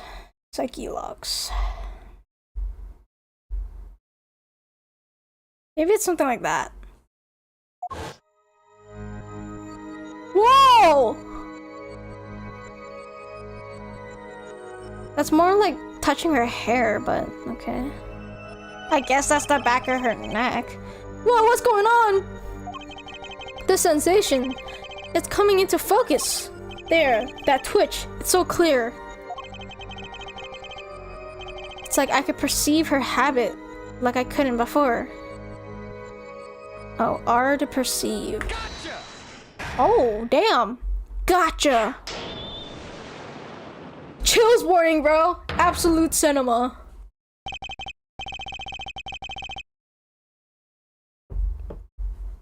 Miss O'Reilly, perhaps you are unaware of this yourself?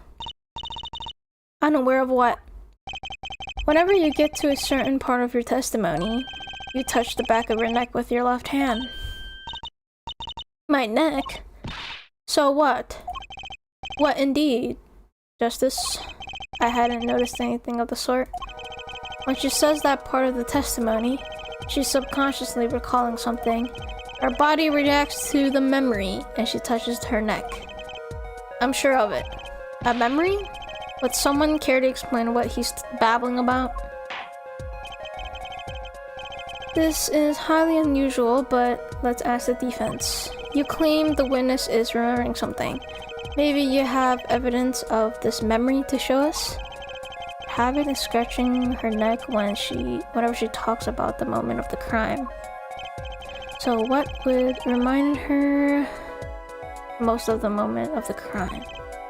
Miss O'Reilly, whenever you recall the crime that night, you scratch your neck. I've noticed it happens when you think about the moment of the crime.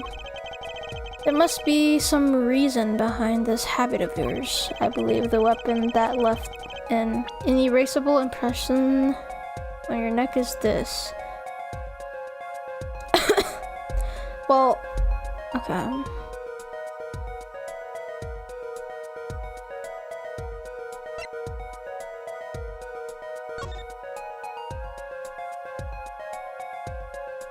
What?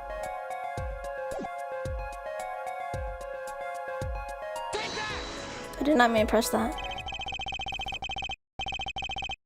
Whenever she talks about the moment of the crime, she touches her neck. And what reminds us more of the moment than this bottle, the murder weapon? But something doesn't fit. If you were only the witness to the crime, why would that make you touch your neck like you're in pain? What's he talking about now? It was Mr. Smith, the victim, who was hit, not you.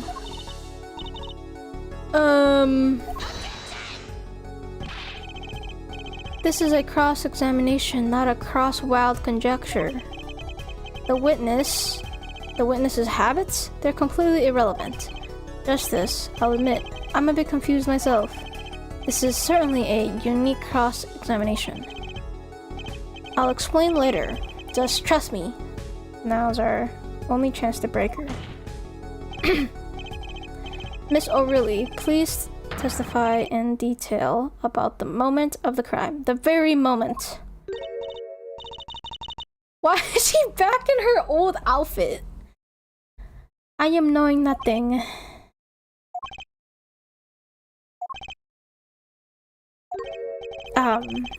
We know you're not Russian.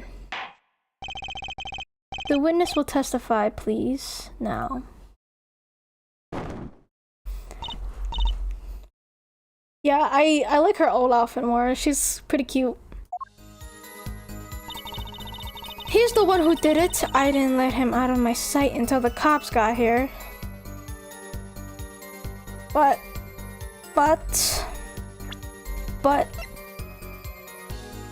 Mr. Wright called the police.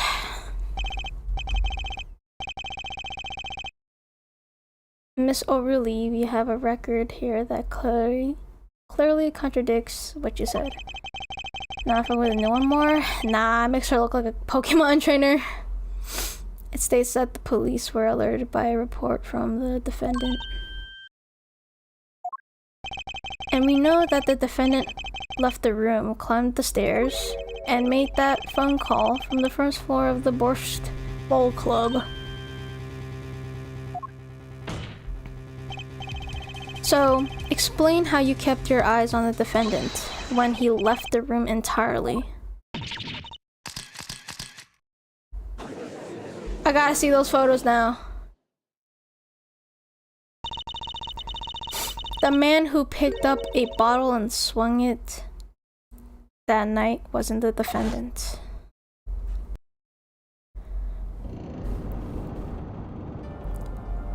Whoa!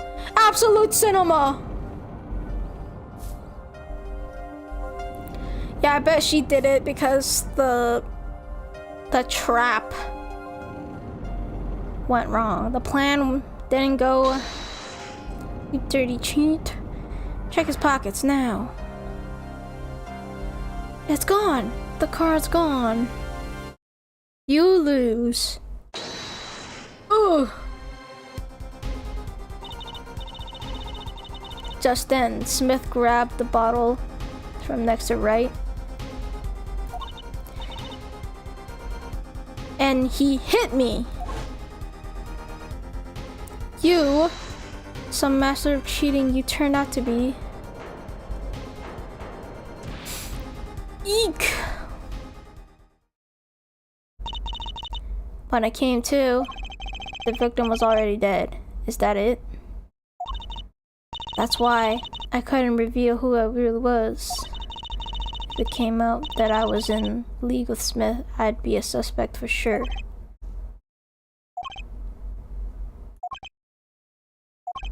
Well, where does this leave us? Madness. This is madness. I'm dreaming. It must have been me who was hit with the bottle, and I'm imagining all this. It appears our prosecution is at his wit's end, and frankly, I don't blame him. Mr. Gavin, what do you think about this turn of events? Mr. Gavin, sir? I believe that, as the defense in this case, we're compelled to call Miss O'Reilly a big fat liar. What? Three were in that room the night of the murder. The defendant, victim, and her. And she has a motive. A motive? Her plot foiled. The witness got into an argument with her client, Mr. Smith. And Okay, I was right. I think I'm right. The plan didn't go as planned, and then she crashed the fuck out. Surely, right? What? I didn't. I'm no killer. It's a trap. Someone's trying to frame me. Ha ha ha. What tangled webs we weave when we practice to deceive. So tangled, we catch ourselves in the process. Mr. Wright? Such a hasty conclusion. It's not like you, Christoph Gavin. What are you saying? Why not consider the other possibility? That there was another person in the room at the time of the murder.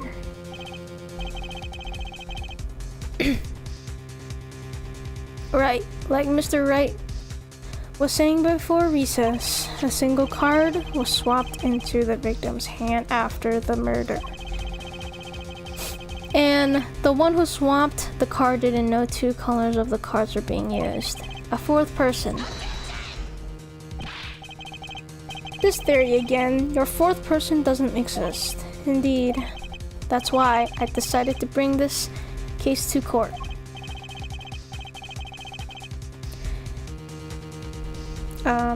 Here, where there's no escape and no chance for deception. Perfect place to catch the real criminal. The real criminal? And we're in luck. A clue to the real criminal's identity was kindly provided for us. Yup. There wasn't actually a fourth person, it was just that girl. What? Apollo? Perhaps you know what I'm talking about? Sorry. Remember what I said. The fourth person who swapped the cards made one critical error.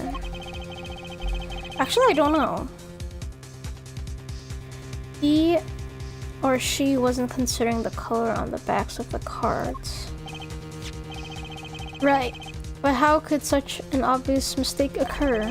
The cards used for the last game were red. Yet, there's one person here in our court who thought those cards were blue. Yeah, I had that impression too, but why? Well, Apollo, think you can figure out who it was? It's not me, I swear. Who's this fourth person? Why do I always get put on the spot like this? Let's hear what the defense has to say. Who was it? Who thought the cards were used in the final game were blue? I don't remember. It has to be Gavin, right?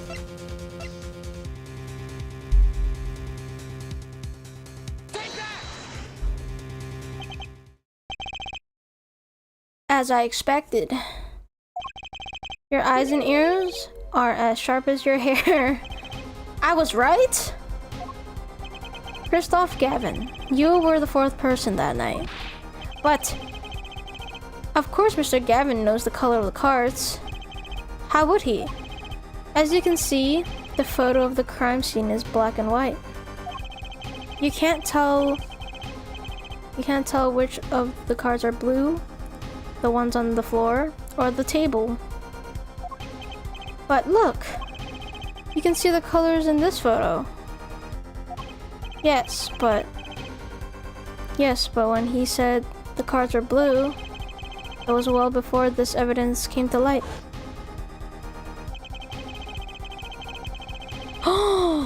It is true that the defendant was engaged in a game of poker with the victim, yet it was only that, a game, in the purest sense, a competition, Your Honor. A competition? Yes, a test of wits, a silent clash of passions. Only the cards, their backs wreathed in blue flame, know its final outcome. Oh my god. Well, Kristoff? Mr. Gavin? Mr. Gavin, is something the matter? No, nothing. Excuse me.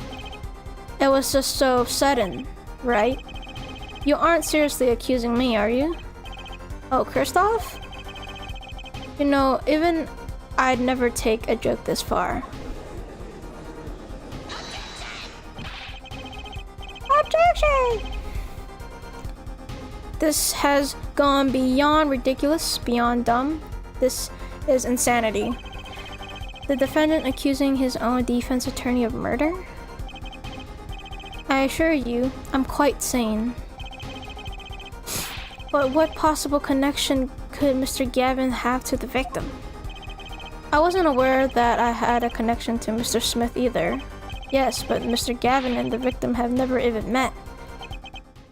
Well, what if they have? Huh?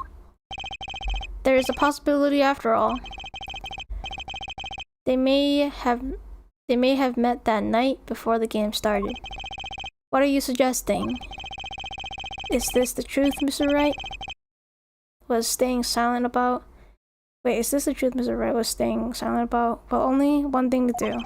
Mr. Wright, the defense would like to request that... Oh. The defense would like to request no such thing. Mr. Gavin? Testimonies must relate to the case. How could anything happening before that game of poker be related? I'm not sure I follow, Mr. Gavin. As I explained before, the defense believes that Miss O'Reilly... Am I to assume you speak for Mr. Justice in this? He is the defense, not you.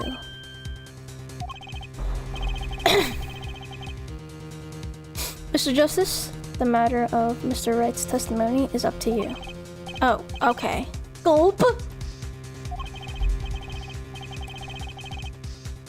Does the court, in your opinion, need to hear Mr. Wright's testimony?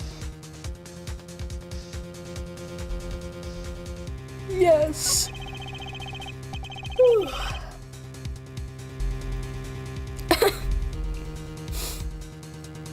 This was Mr. Wright's strategy. He was planning this all along. And I intend to see it through. The defense would like to request that Mr. Wright testify to the court. To justice, you would betray me, your teacher? I'm sorry, Mr. Gavin. This isn't about loyalty. This is about the truth. Very well. The defendant, Mr. Wright, will take the stand, please.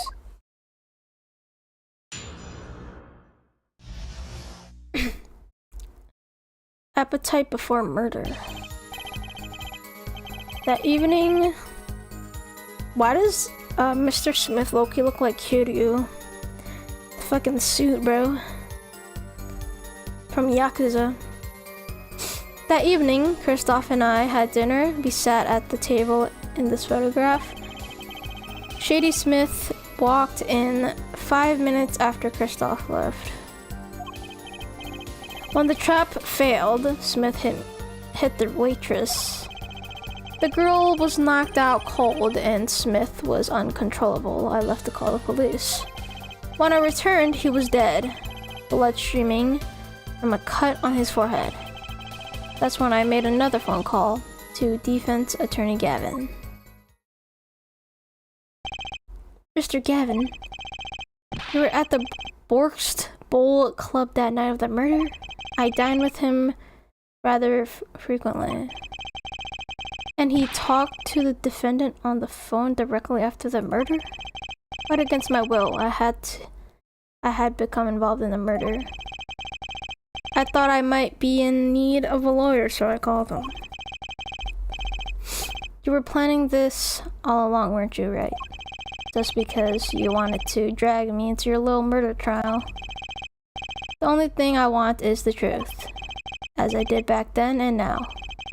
I thought my office was doing you a favor when we took on your defense. It appears that I was wrong. Very well, the defense may cross-examine the witness.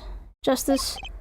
Sir, he's lying, and you're going to expose him. Understood, sir. Mr. Gavin versus Mr. Wright. This can't end well. Why can't I have a normal trial? Oh shit!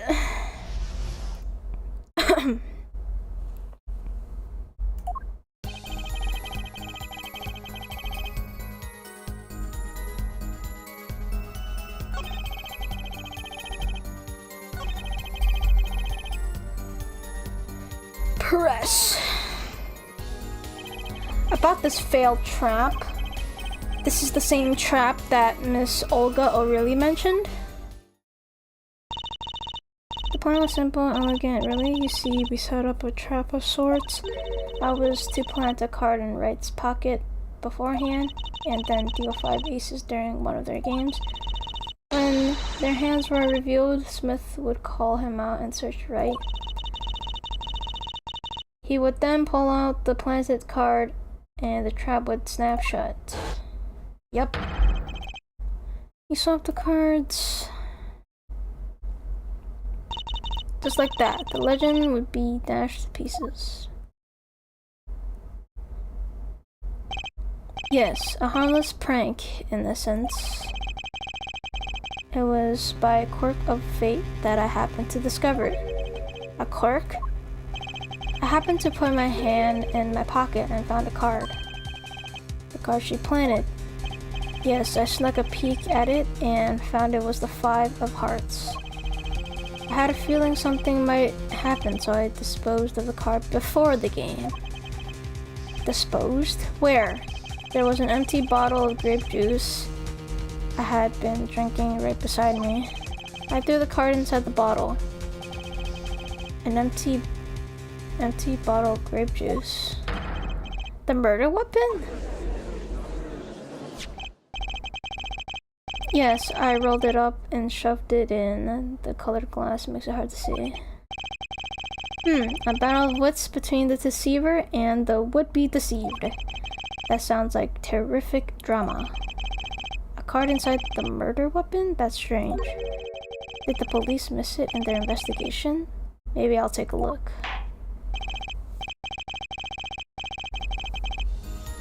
Mr. Wright, the poker head of courtroom number 3 approves of this battle of wits. Please revise your testimony with this new information. I discovered the trump during the game.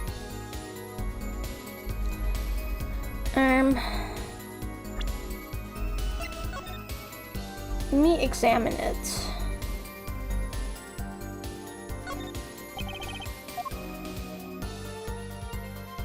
Where's the card?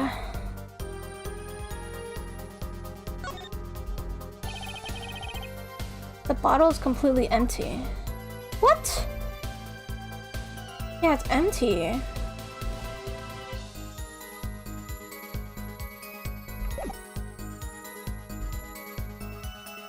Present.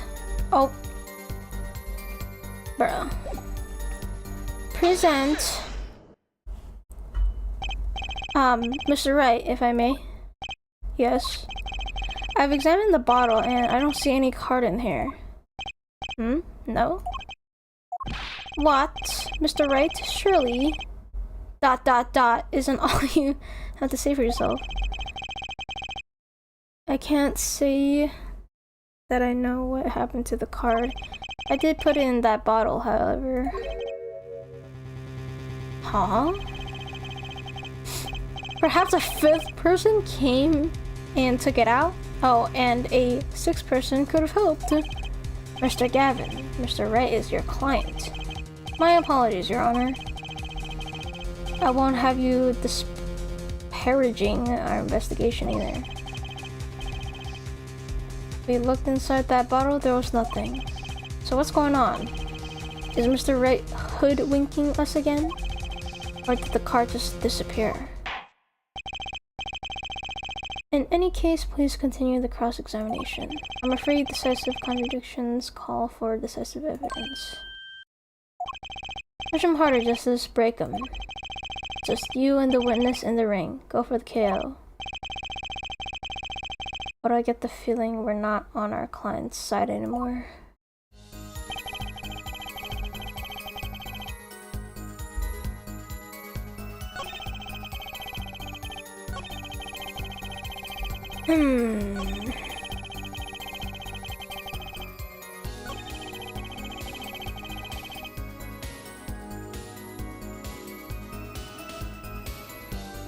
Blood streaming from a cut on his forehead?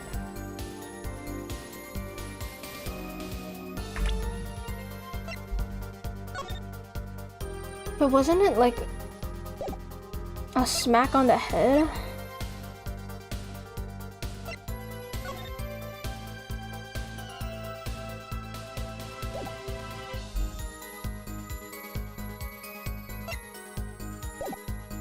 Oh.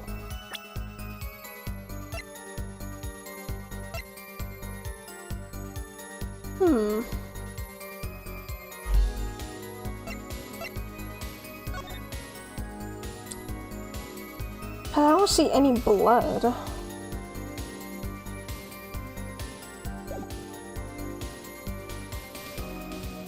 Present.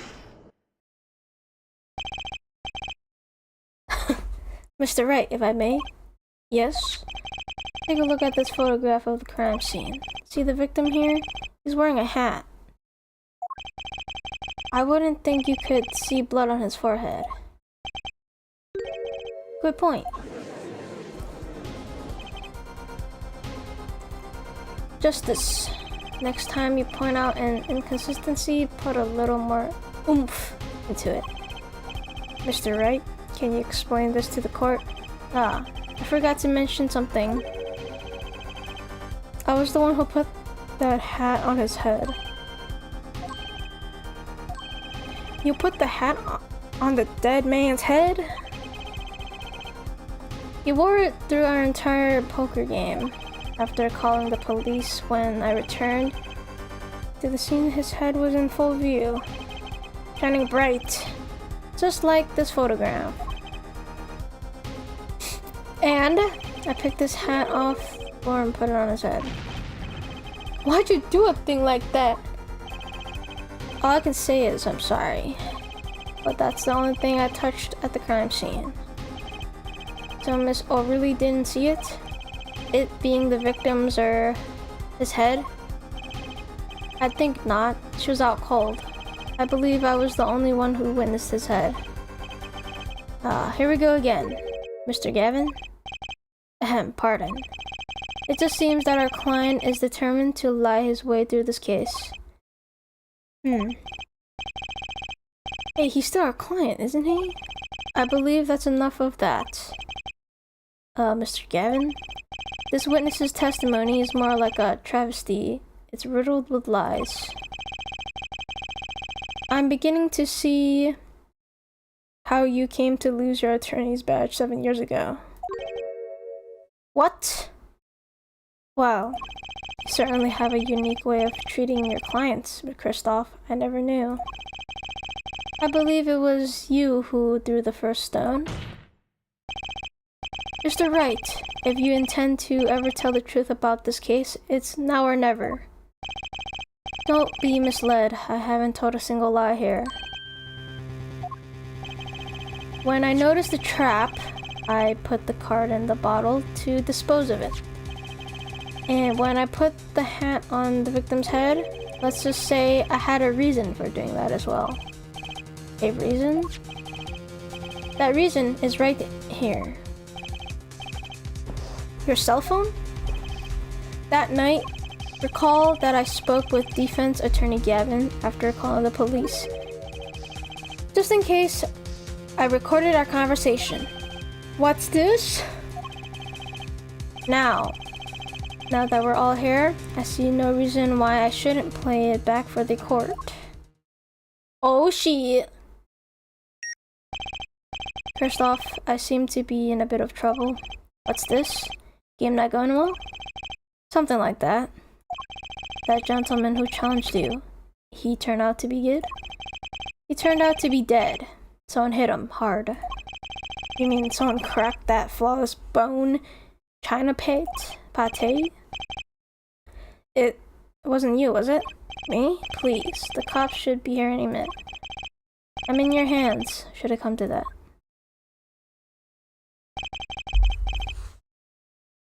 Bone china plate?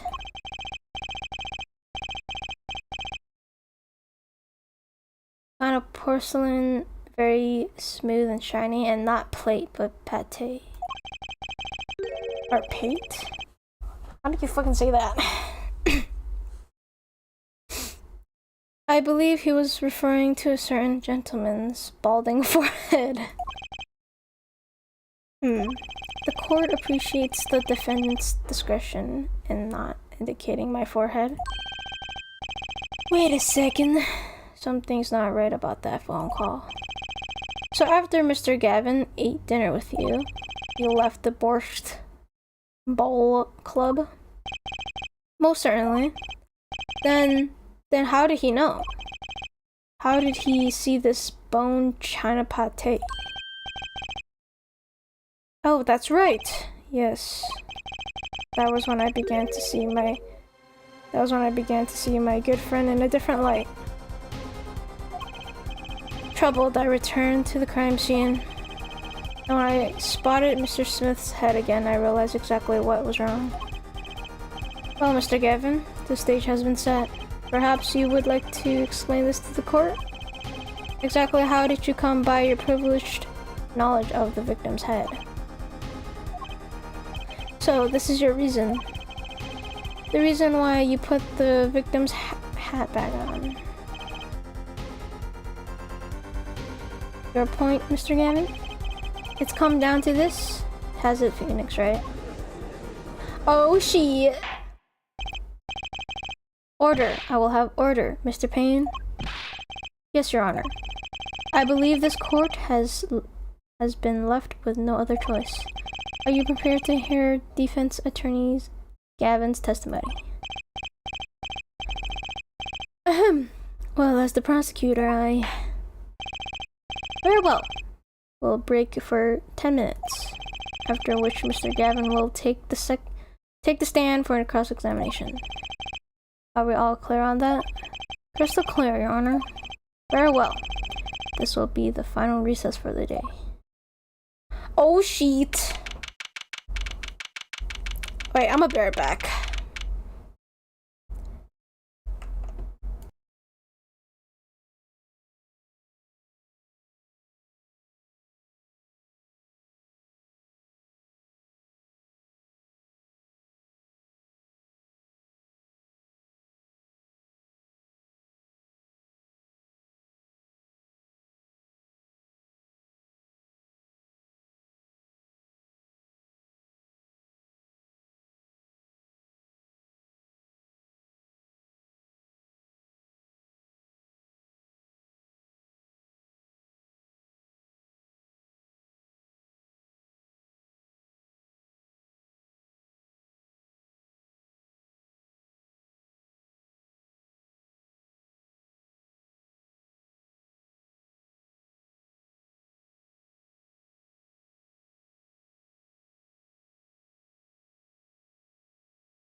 Alright, I'm back.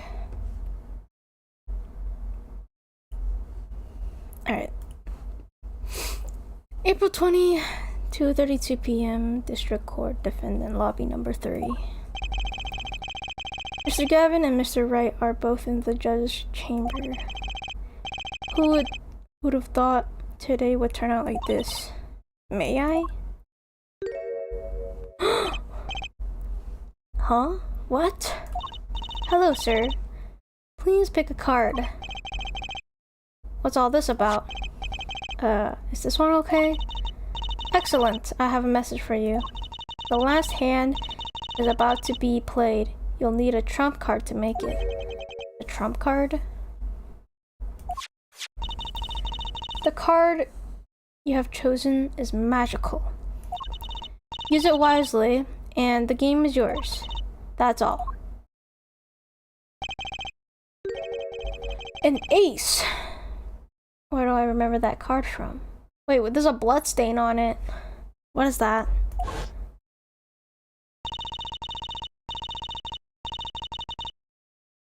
Mr. Smith's hand has 3 aces and Mr. Wright's 2. It is 5 aces in all. It is true, I have seen it. The 5th ace. There was cheating, I swear to you. Oh. The missing 5th ace. Wait. This blotch of red. Is this blood? No, it's not. But who are you? You have your trump card. Now it's up to you to cut the deck and draw the truth. My father's fate. Oh. That's Phoenix's daughter. But wasn't she wearing a red top hat? Like, what? My father's fate is in your hands. I know you can do it.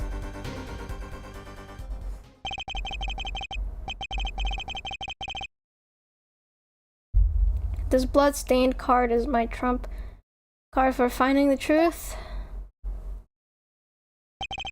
I fell deep into thought as my mind raced to understand what this all meant. That girl, I'd seen her recently, but where? That's when I made the connection. Yeah, she was wearing red. I thought I would see her in red. Bloody Ace added to the court record. Yeah.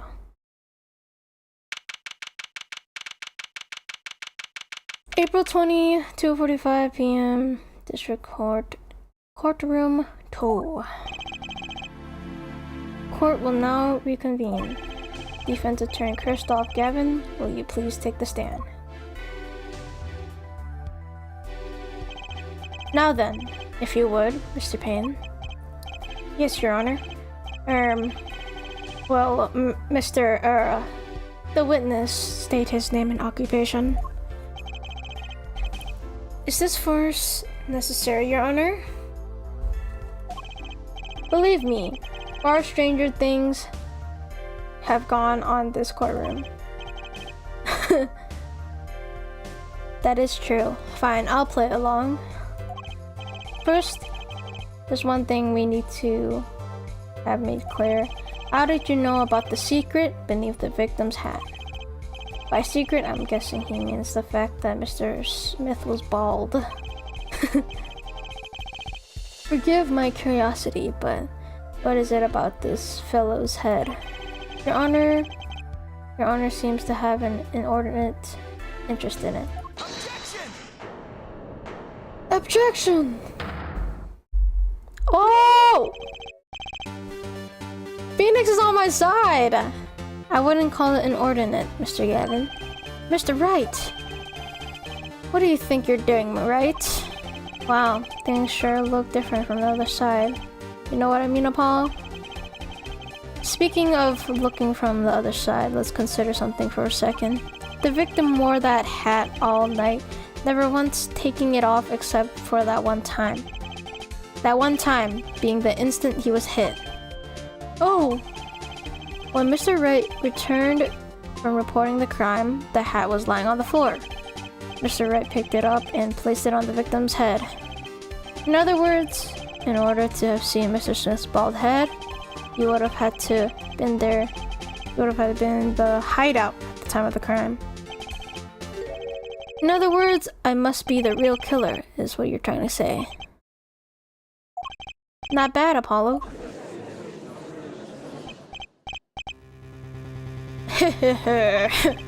Mr. Gavin? I'm afraid I haven't been entirely honest with the court. What? Oh, I assure you, I had the noblest of intentions. I did it all to protect my client, Mr. Wright. Yet, I'm afraid in the current situation I see little reason to hide anything. Very well. Allow me to tell you the truth of what happened that night. Finally, you may begin your testimony. Tell us, how were you involved in the events of the fateful night? Oh shit. The rage I sensed in that man that night troubled me, so I returned to the club. I went down to the basement and peeked in through the little window to the hideout. It must have been right after the murder took place. The victim was dead, as he appears in the photo. A bald head, an unconscious girl, and Wright, holding a bottle in his hand. I sensed that was not the best place for me to be at the time, so I left. That's when the call came from Wright. What? So you witnessed the murder. Or better or worse, I missed the actual moment of the deed. Mr. Gavin, may I remind you that you are on Mr. Wright's defense team. Your testimony is clearly disadvantaged. Okay. What else could I say? I'm standing on the witness stand, after all. So you are, Mr. Gavin. And you had to testify as you just did. You had to tell them you saw the scene of the crime through that little window. Mr. Wright, you had to say that, because that was the only probable window of opportunity, right, Apollo? Oh. Mr. Wright, the defense should do the cross-examination, not the defendant. Mr. Justice, are you prepared? Yes, Your Honor. Can't believe I'm going up against Mr. Gavin. This trial is getting weirder and weirder.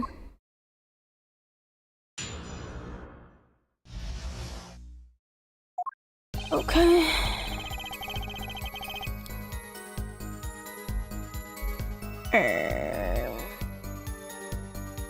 Aga.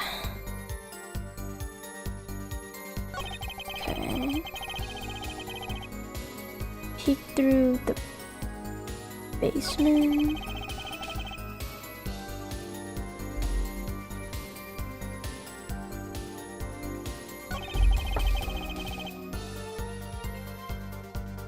Okay.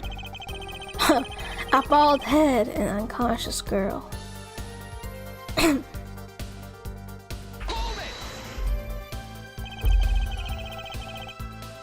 Those were the only 3 at the scene of the crime?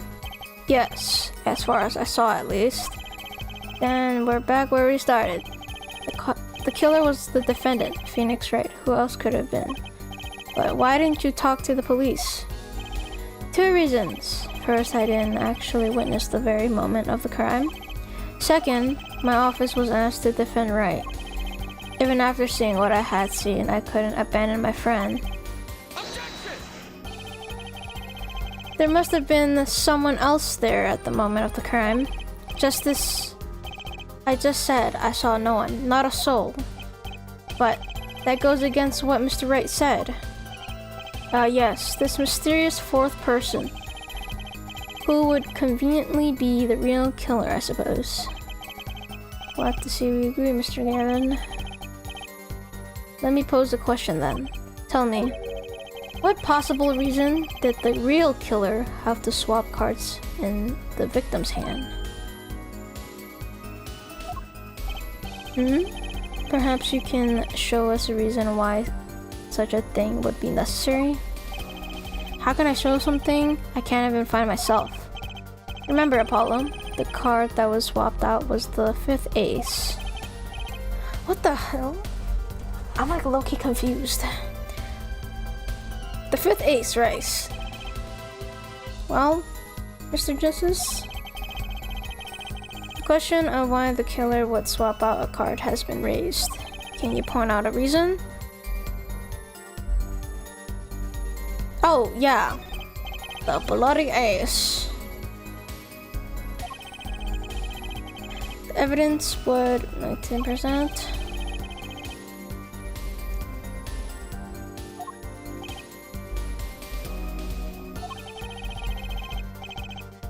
Alright. Why did the killer take the 5th ace? Because there was blood on it.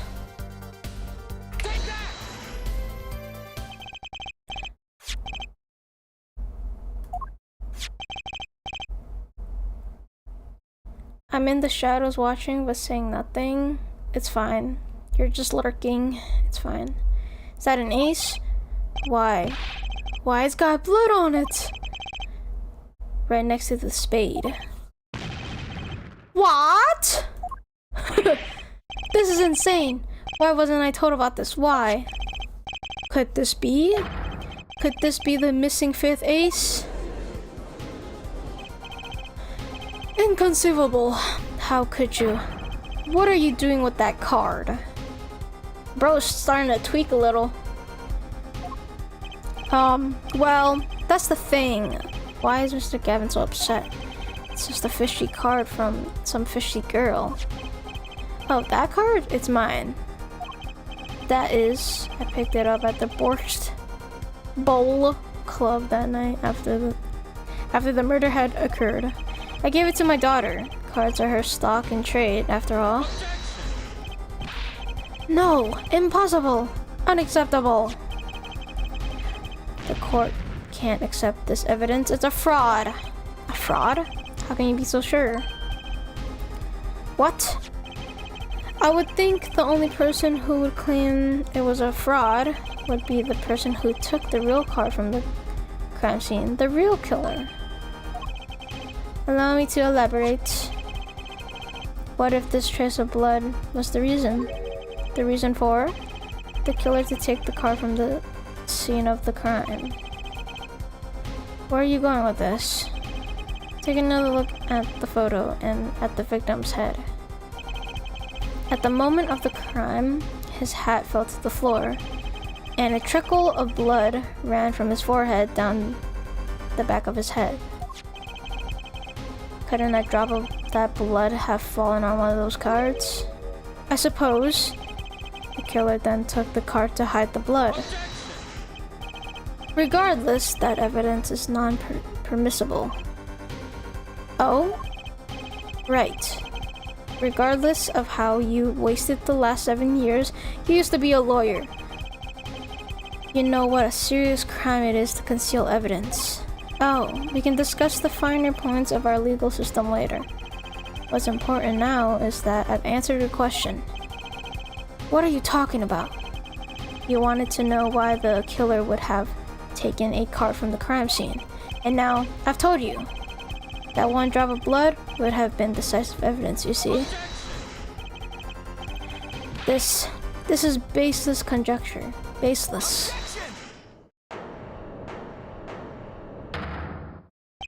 Yo! Chills warning. Oh, I assure you, it's quite based. What? It's amazing, really, how a single drop of blood on a single card can lead us to the truth. It's quite simple. Well, Apollo? Yes. Try picturing the scene of the crime. In your head. Whoa! Whoa! The murder took place in the hideout. The body of the luckless victim was found at the poker table. And before the killer swapped the card out, there was a single card with a drop of blood on it in the victim's hand. Given this, there is one decisive problem with this scene. Well, what is it? Let's keep it simple, shall we? Given that there was a drop of blood on a card, whose position in this diagram doesn't fit? The victims, the killers, the witnesses, the second witnesses? Okay.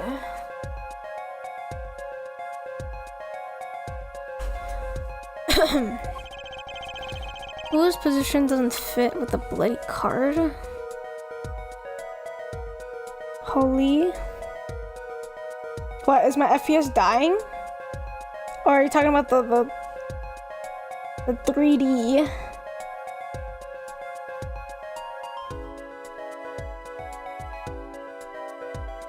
And also the game is at 30 FPS, so it's kind of choppy. The 3D animation? Oh yeah. I mean, it was a 3DS game. This is just the remastered. I wonder how that would have looked back then. I bet it looked way cooler. The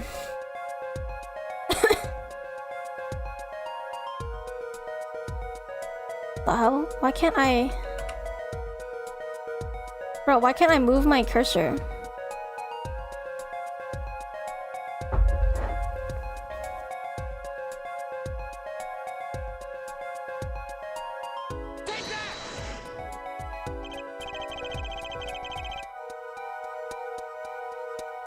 Oh. Bruh.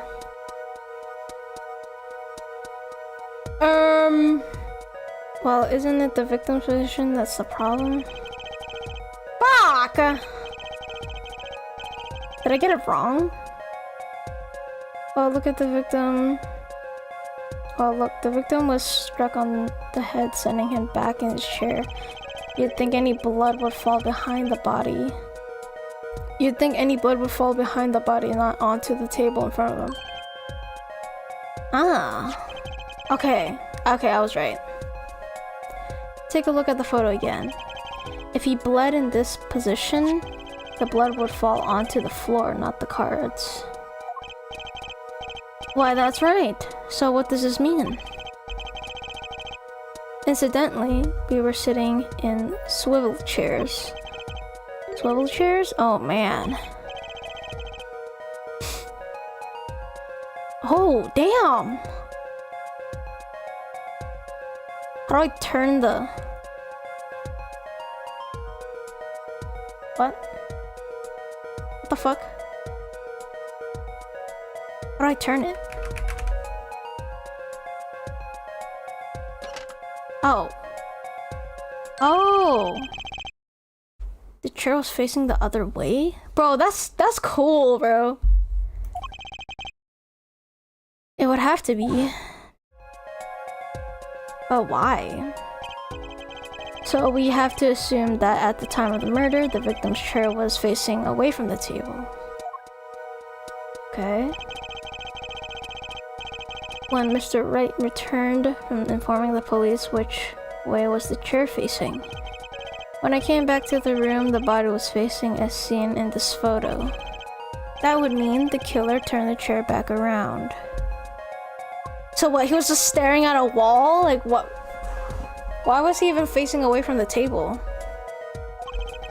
Let's take the next step. Look at the diagram once more. We know now the victim was facing away from the table at the time of the murder. But this creates another significant contradiction. Again? Let's test your reasoning skills again, shall we? Apollo, whose location on this diagram contradicts our new understanding of the crime? The victims, the killers, the witnesses, the second witnesses.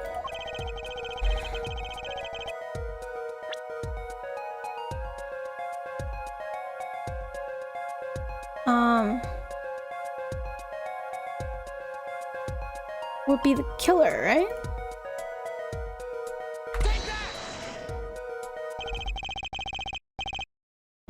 The victim was struck from the front, correct? Indeed. Well, wouldn't it be hard for the killer to hit him from the front? Sitting where he is, sitting where his indicator currently is, I would think it'd be quite hard, yes. Yes, but what you're saying makes no sense. Why would the victim suddenly turn to face the wall in the middle of a game? That's what I'm saying. I believe a sufficient reason will soon come to light. Okay. What? There's something in this diagram that makes far less sense, actually. Look again at the diagram. Apollo, if the victim was struck while he was sitting as shown here, where would his assailant be standing?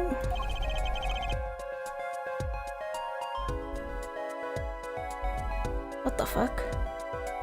Because isn't this a shelf or something?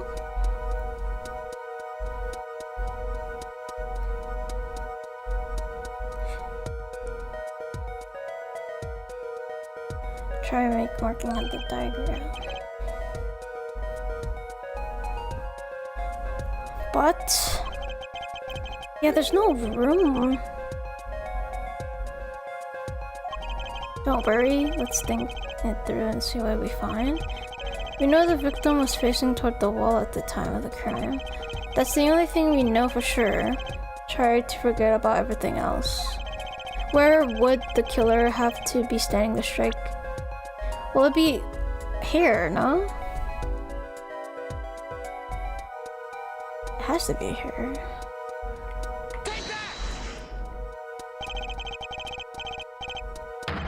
The killer had to be standing well here. You get points for flair, but that's about all you get. What? I hardly need to point out that standing there would be impossible. The victim is facing a solid cupboard. Yeah. Or are you claiming the killer climbed the cupboard and hit him from above? It's simple logic, really. If this was the only place the killer could have been standing, then that means that at the very moment of the crime... Wait, I know. At the moment of the crime, the cupboard wasn't there. Okay, I got it right. Phew. What's this now? I mean, that's the only explanation, right, Mr. Gavin? Your Honor, I have a suggestion for the defense. We should arrange to examine the cupboard and the hideout immediately. Bailiff, send a team to the crime scene immediately. Have them try to move the cupboard. Your Honor? What? There's one more thing your men should look for. Please give this to the bailiff. Yes, I see. You do belong in the courtroom after all, Mr. Wright. I do my best. Oh my god.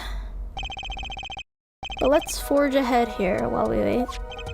Look at the diagram once again. It's been changed. If the killer was standing here at the time of the crime, then this cupboard wasn't here. Which means, Apollo, try moving the cupboard. Oh shit. Thank you. As you can see, the cupboard was the problem. At the time of the murder, it has to have been as shown here.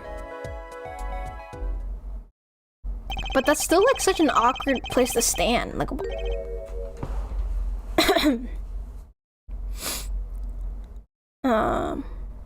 okay. Now everything is in place to reconstruct the moment of the crime. Oh my. What's this? What is it now? Look at the diagram of the crime scene once more. It appears we found yet another contradiction. What I believe to be the final contradiction, in fact. Huh? Oh dang. Notice something, Apollo? Our line of deduction is rapidly approaching its logical conclusion. Oh, it's blocking the window. The little tiny window.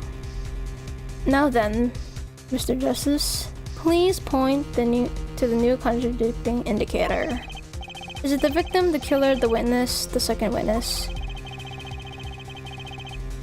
Okay, it's the second witness.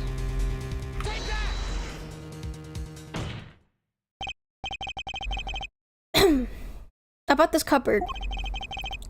Are we all okay with assuming it was moved? Sure, why not? Well, if it was, something really doesn't fit.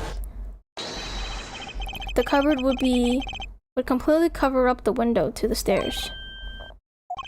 That's right. Someone standing outside wouldn't be able to see it. Someone like Mr. Gavin. Oh shit. What did you say? Oh, is this the coolest defense in the West losing his cool? Don't expect me to play along with your little game, right? It's only a game until someone gets killed, Mr. Gavin. And someone was. While the window to that room was blocked by a cupboard.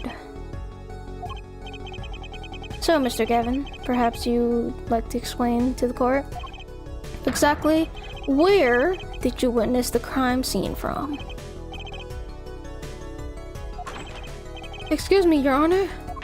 Order! This is a court of law and I will have order.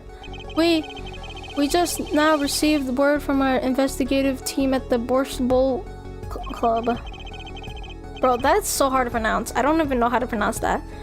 They've examined the cupboard in the hideout, Your Honor. Oh, and what did they find? Well, Your Honor, it turns out there is a secret passage behind it. What? Secret passage? What? Yes, I believe I mentioned something of the sort before.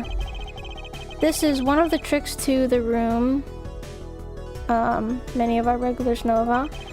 I do remember him saying something about that now that he mentions it. A secret passage is a handy thing to have when you're engaged in illegal going-ons. Never know when you might need to duck away from the eyes of the law. So the room has a secret passage. Where does it go? The other side connects to the restaurant above. Underworld bosses could get away from the cops and enjoy a cold bowl of borscht, no doubt. Just like our killer. Oh!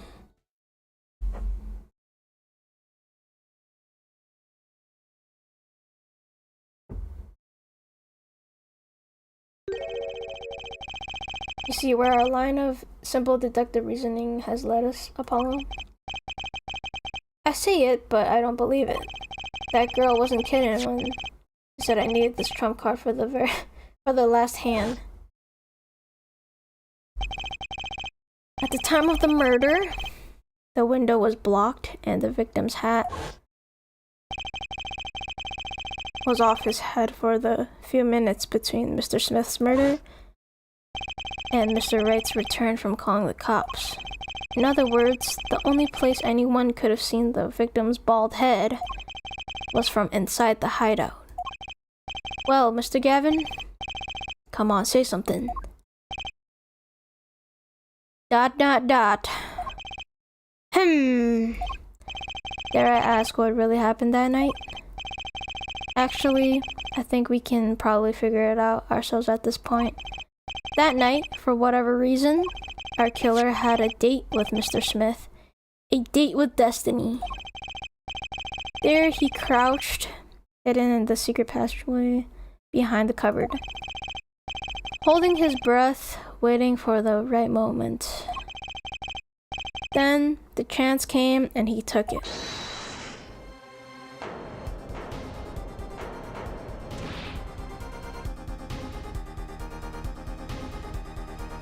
What? Why did you do that? Wait here, I'll get help.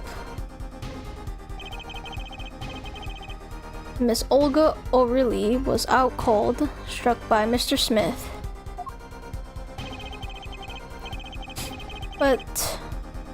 But his time was soon to come. Mr. Wright went upstairs to call the cops, leaving Mr. Shady Smith alone in the hideout with the unconscious dealer. Then our killer stepped out from the secret passage and into the hideout. The victim must have heard the cupboard sliding aside. He wheeled his chair around to look and boom! After the deed was done, the criminal must have seen the blood on the card.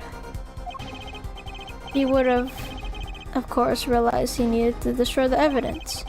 That single spot of blood told the whole story of the crime. Too bad for him, he didn't linger any longer in the hideout that night.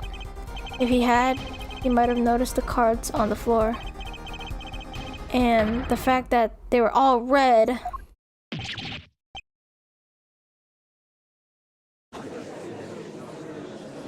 Oh my god. We're about to witness him tweaking very soon.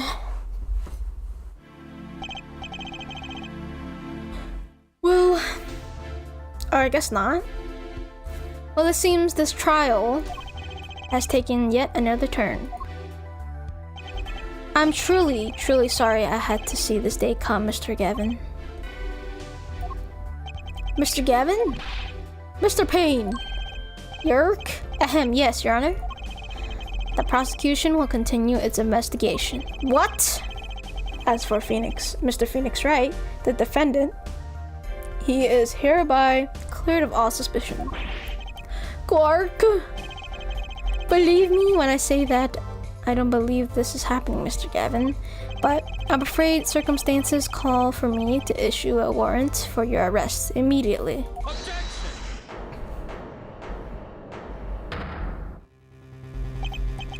Oh, no need to apologize. I rather enjoyed myself. It's not every day you get to witness a legendary attorney's dirty tactics firsthand. Your point, Mr. Gavin? Frankly, Your Honor, I'm shocked that a person of your caliber would be taken in by such a low-grade parlor trick. Excuse me? The defendant is cleared of all suspicion? This is hardly the time for jokes, Your Honor. Mr. Wright hasn't proven anyone's guilt or innocence here. What he has done is use illegal evidence to put the blame on someone else. And not just anyone else, but me, his own defense attorney. Illegal evidence? Let me ask you, Mr. Gavin. Is there any reason at present to suspect me of wrongdoing? Of course. This bottle, for instance. The bottle of grape juice Mr. Wright was drinking. How do you intend to explain away the fingerprints on the murder weapon? And not just any fingerprints, am I right, Mr. Payne? Actually, yes.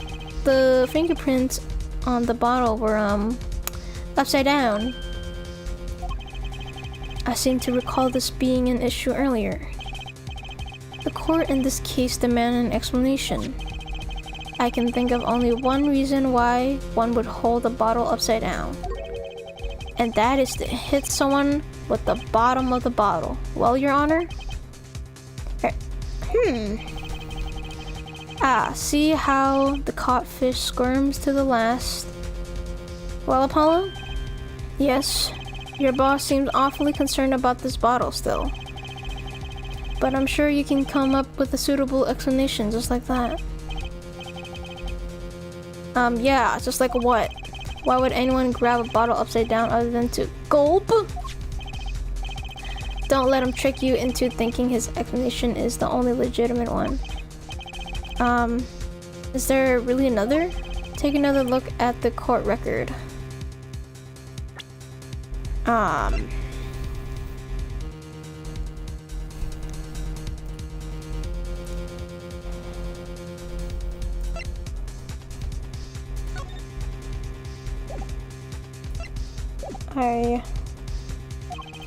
believe you'll find a simple answer there in plain sight.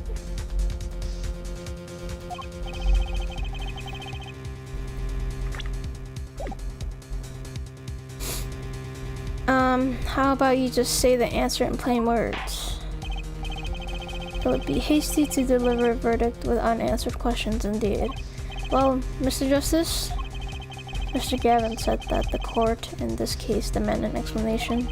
Don't worry, justice won't leave until justice is done. Perhaps the defense would care to enlighten the court. What evidence do you have to explain why the fingerprints on the bottle are upside down?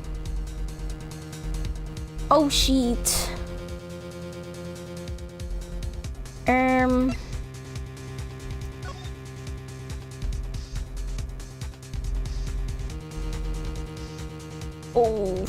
Oh, shit.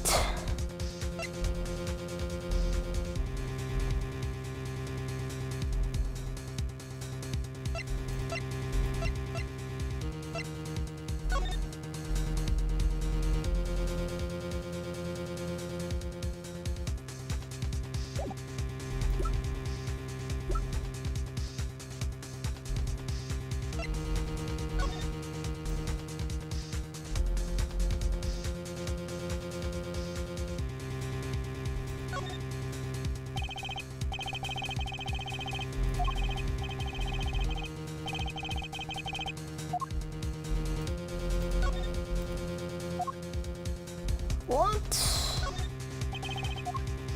Okay, I don't fucking know.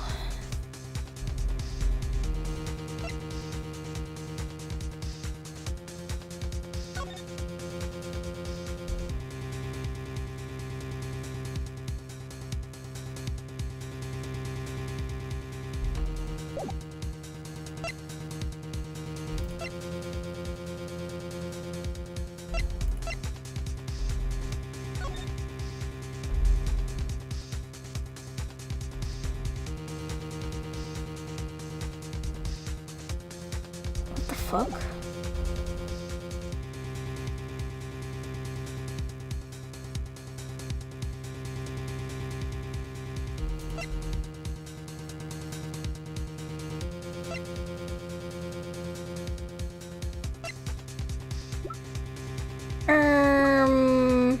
I do not know. What evidence do you have?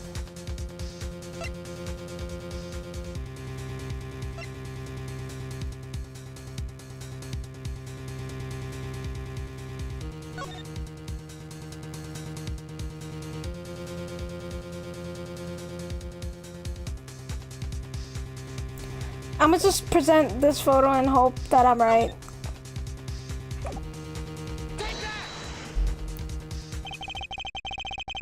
It's actually easier to show you than explain, Your Honor. Place that bottle on the floor next to your chair. Excuse me? On the floor? Yes, now reach down and pick it up. Without getting out of your chair.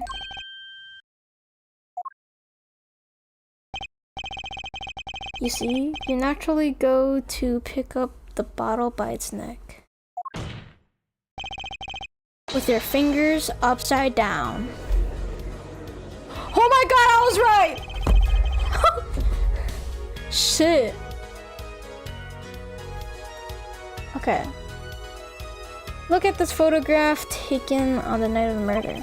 The defendant, Mr. Wright, sat here, playing piano, bottles of grape juice on the floor, to the side of his piano bench. He would have to naturally picked up the bottles upside down several times. Wow, I can't believe it was that simple. Recall our dinner that evening, Christoph. I was drinking my usual juice then too. Basically, you used the bottle on the table to do the deed, but then you must have remembered. So you went and picked up one of the bottles from under the piano, and you switched the bottles. You took one of Mr. Wright's bottles and made it look like the murder weapon.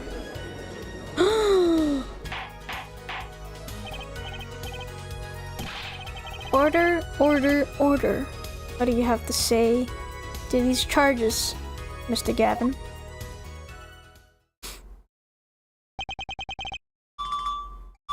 Oh, fuck.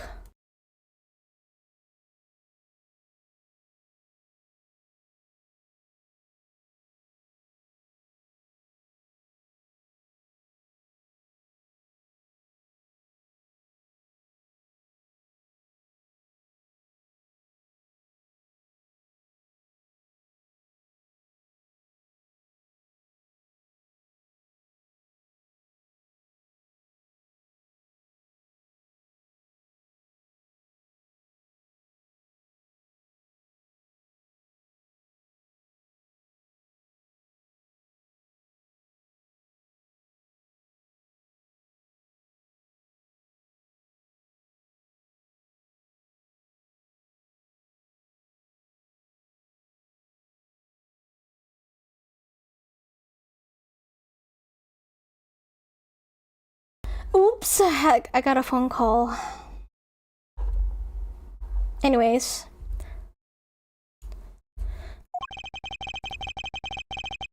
I will have to end the stream soon. So this is the legendary attorney's famed tactic of misdirection. What? You claim that I switched the bottle? Where is your proof? Proof? Well, that's as I thought, more baseless conjecture.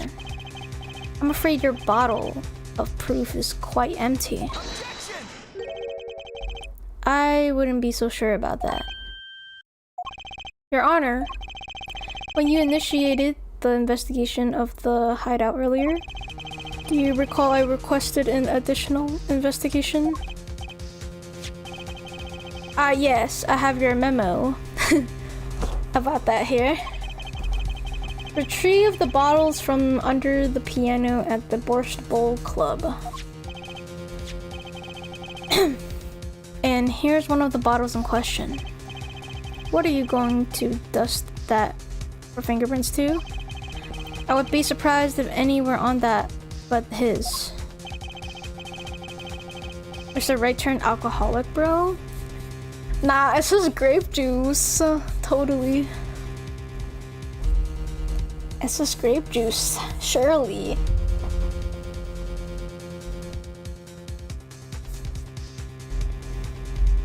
Mr. Gavin probably wouldn't make much of a novice mistake. True. That bottle won't bear a trace of anything. Say, Apollo. Yes. Why don't you go ahead and examine that bottle? But why? Just humor me. Mr. Wright. That bottle will solve this case once and for all. What? That's some bottle. Yeah. Man, two grown-ass men playing poker and drinking grape juice. I think that's how the game censors alcohol, because there's a character who you'll eventually see in Phoenix Wright's Ace Attorney. His original character design was alcohol, but they changed it to another beverage instead. So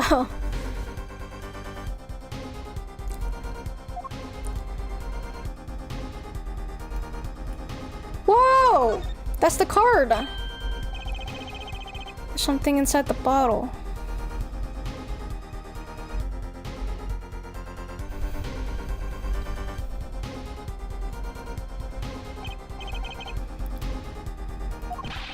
That card, it can't be.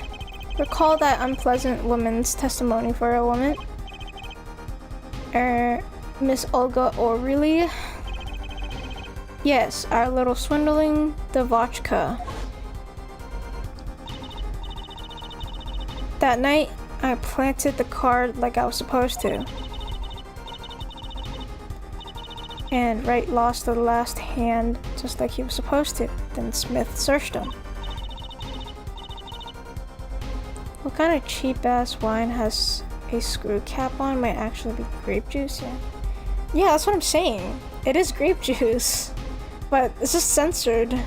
They just censored, like, actual, like, wine. Alcohol.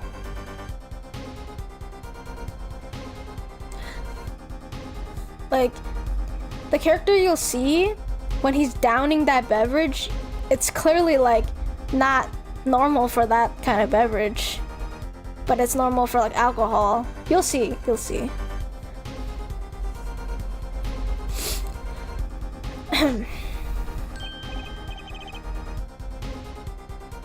Wait, this isn't. You're telling me that this is the planted card you disposed of? The one you mentioned in this piece of testimony? Happened to put my hand in my pocket and found a card, yup. Stuck a peek at it and found it was the 5 of hearts. I had a feeling something might happen, so I disposed of the card before the game.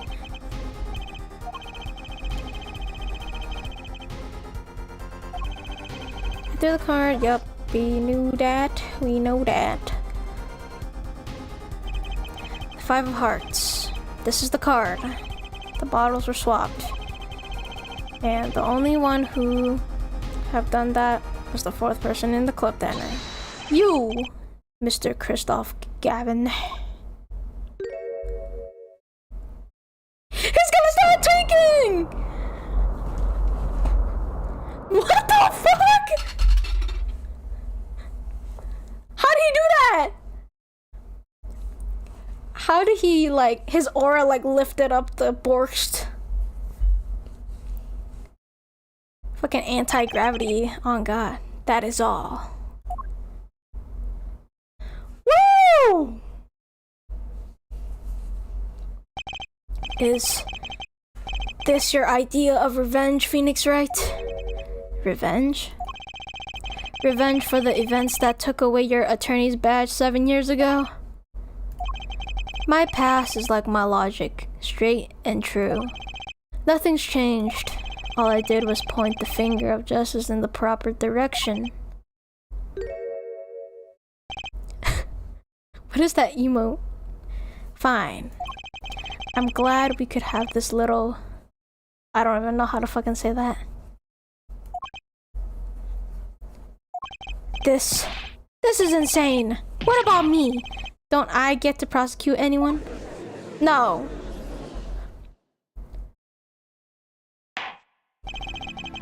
I believe this time we've finally come to the end of our trial.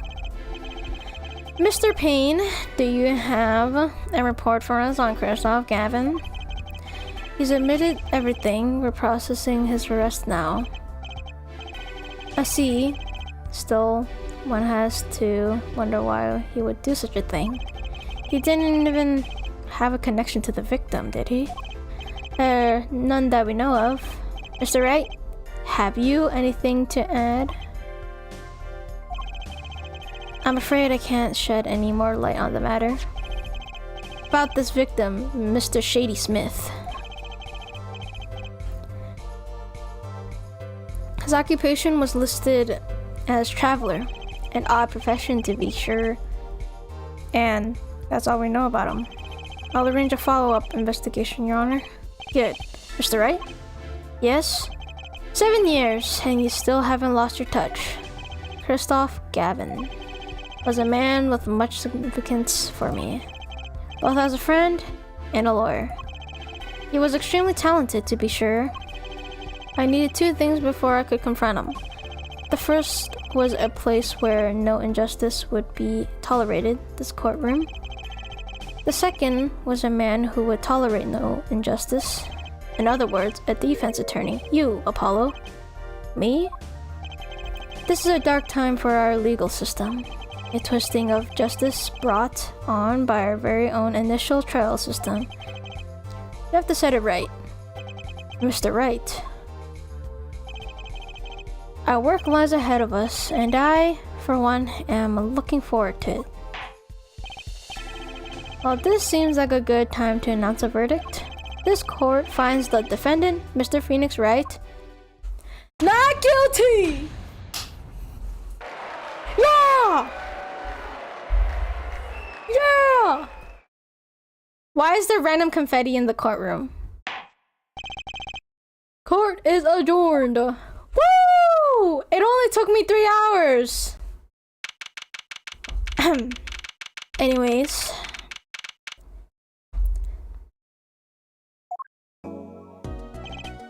There's always confetti in the courtroom? Yeah, but like, why does it look like that?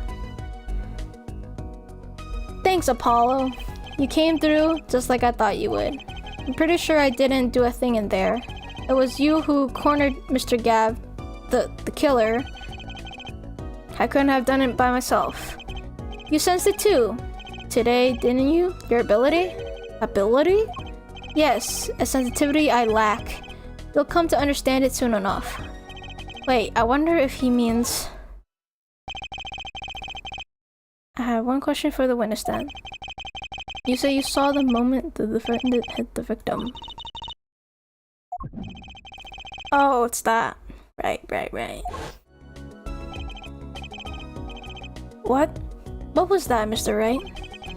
You'll have to find the answer to that question yourself. The answer, right?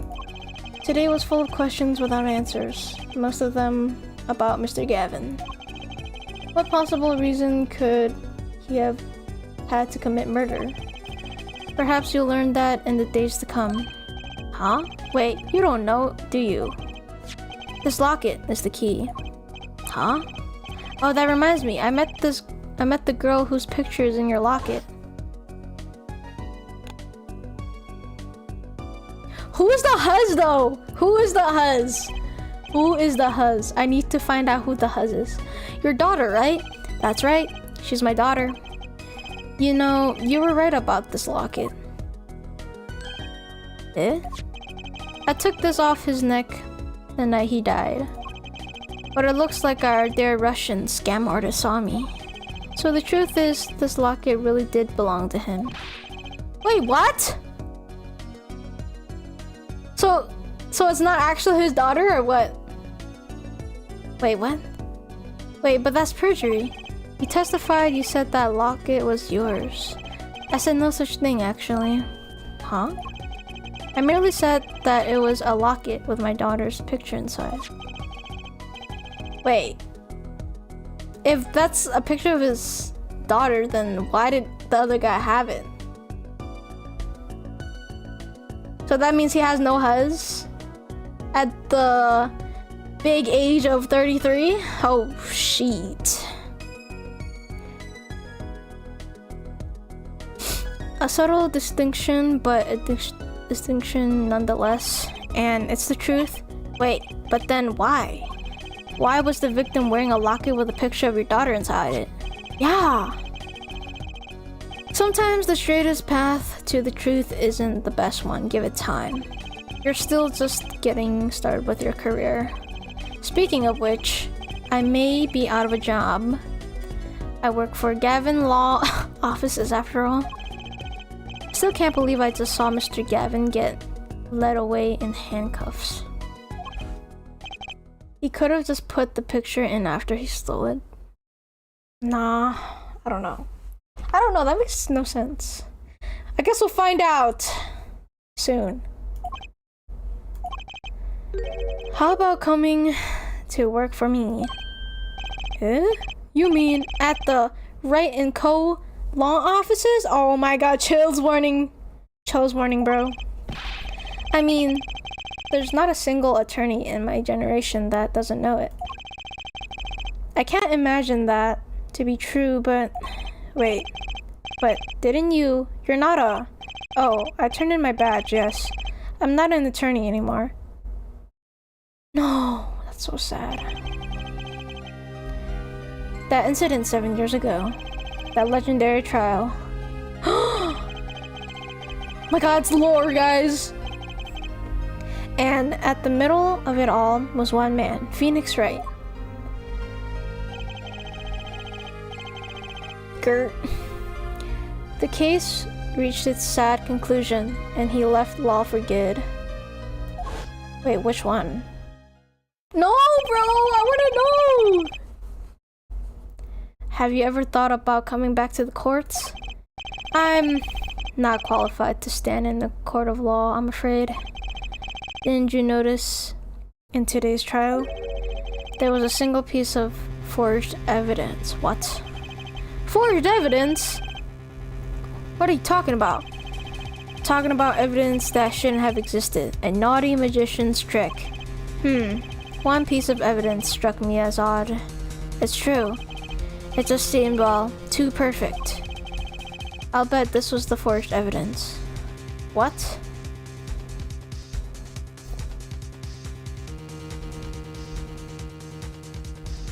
Gah. It has to be that, right? But why is there a bloodstain on it?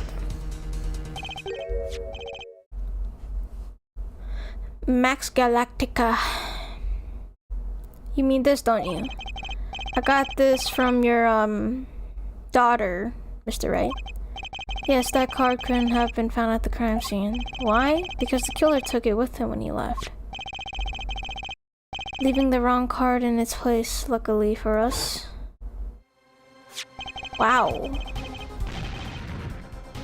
The court can't accept this evidence as a fraud. A fraud? How can you be so sure?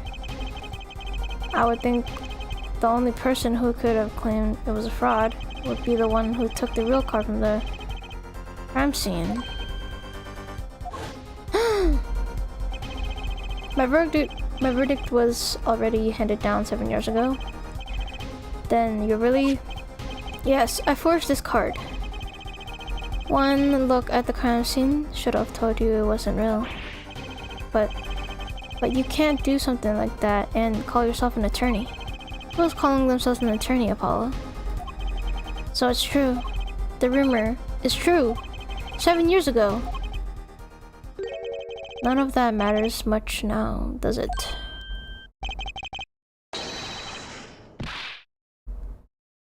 Bro is growling. Grrr! Why is bro growling? Like, what the? I punched him! You punched him? It's your story. From here on out, Apollo. Perhaps I can help you turn the next page. My office's address. Drop in if you'd like. So, what I got from that is, Phoenix apparently, like, forged evidence 7 years ago. Oh, and... Oh, about your uppercut. Try yelling, "Take that!" next time. I find it packs a little more punch. And Apollo, thanks for today. I had a good time.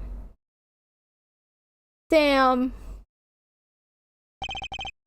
And with that, Mr. Wright walked out the door. And that's how my first trial ended. A lot of mysteries went unsolved, and at the time, I had no idea they were all related. He did the thing. Bro, chills warning. Absolute cinema. Every mystery that day, connected by a single thread of logic. I'd find that out soon enough. My name is Apollo Justice, attorney at law, and this is how my story begins.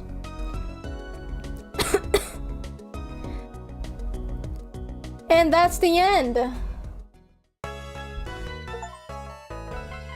Ooh. Save.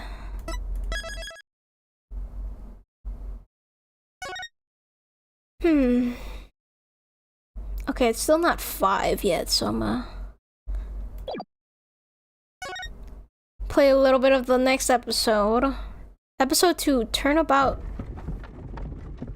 Oh, I didn't. I think it said corner. As long as we draw a breath, the wheel of fate turns. Gamba maxing. Oh! Oh!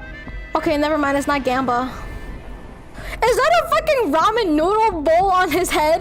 Did I see Did I see that? Spinning big crimes and little crimes together. And when the wheel stops... Oh! Holy animations, bro. You die.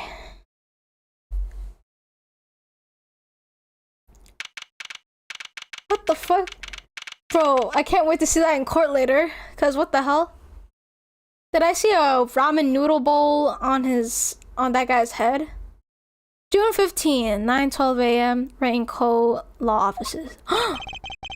2 months have passed since Mr. Gavin's arrest, my first trial, and I lost both my mentor and my job. Yeah, I'll admit I was screwed. But even when I hit bottom, I told myself I'd never come here honest. Whoa. Why is there a levitating, plate of spaghetti?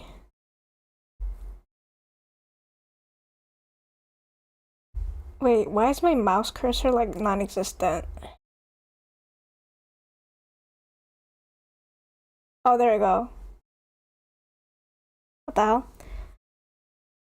Here being the legendary Wright & Co. Law Offices. Okay, Justice, time to stop trembling. Ah, you must be here for the interview, right this way. Huh? Oh. What happened to Maya? And Pearl? Hello there. You found the right place. Welcome. What's with this girl? Well now, shall we begin? Begin what? Right. First things first, any special talents? Talents? Yes, well, you must have at least one. Well, I guess defending? Defending? An unusual talent, but it'll do. With a little jazzing up, of course. You think so? Let's give it a go, shall we? Huh? Go ahead, show me, defend.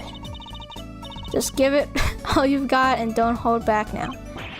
What are you talking about? I can't just defend here. First lesson, a professional can perform anywhere. Thanks. We want people to be laughing with us, not at us. Thanks. But I'm not sure why they should be laughing at all. What? What exactly do you think you came here to do? What? Defend? No? Excuse me, but do you know where you are?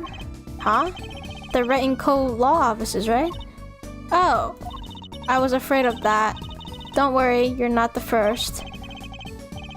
Look, what's going on here? Who are you? I came here to meet with the person in charge. Well, you've apparently made no fewer than 2 mistakes. Mistakes? But I got a call from Mr. Wright this morning. Perhaps you should go read the sign out front again? What's there to read? Look, it says right there. Oh. Why does it say Wright Talent Agency? What? Welcome to the Right Talent Agency, where you've always come to the right place. I'm Trucy. What the hell, Trucy? I'm Trucy Wright, CEO. I'm a magician. How old is this girl? How is she CEO? It all came flooding back. The trial of that girl.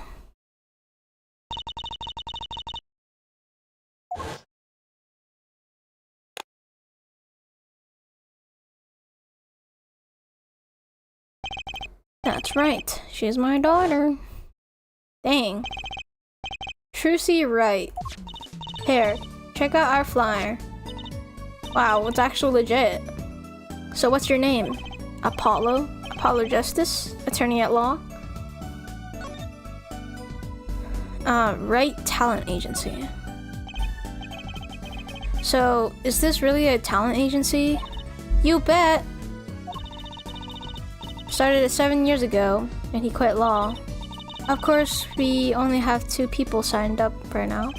2 people. Does that include you?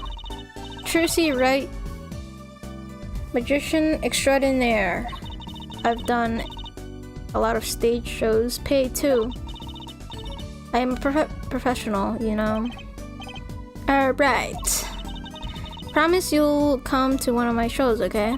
Let's see. Oh, and the other person our agency represents is Phoenix Wright, pianist extraordinaire. Your dad, in other words.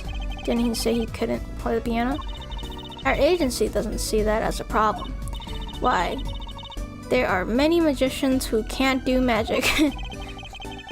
At least you're optimistic, I'll give you that. Trucy Wright.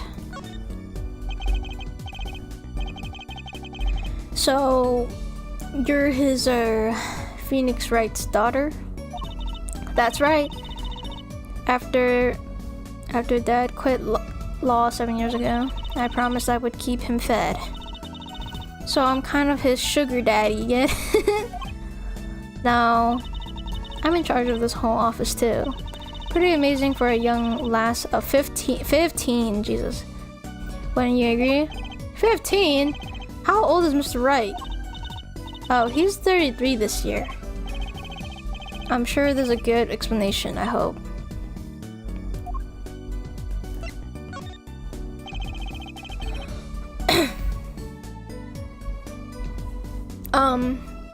Mr. Wright giving up law.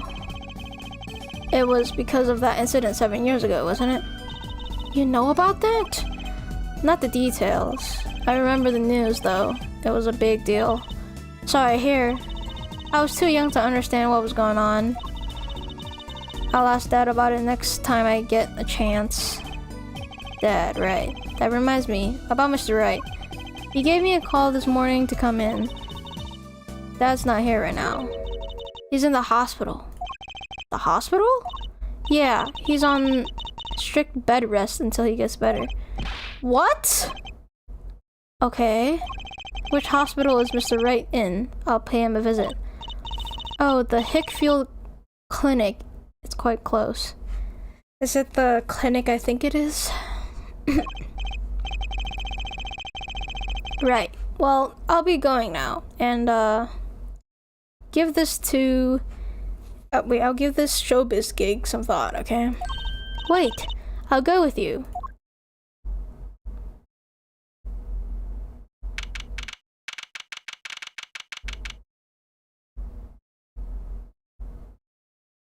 Oh! I thought there was gonna be more to that. Ah! June 15, 9:45 a.m. Hickfield Clinic. So this is Mr. Wright's hospital. Oh my god, it's him! Visitors, are you? Yeah, are you the doctor? Yup. Dr. Hickfield's on the name. Good morning, doctor. Oh, hiya there, Trucy. Cute as ever. Is this Dad's room? Oh yeah, except he's gone for a morning checkup. Be back soon. How are you, Miss Trucy? Got any places you like examined? Oh, hell nah.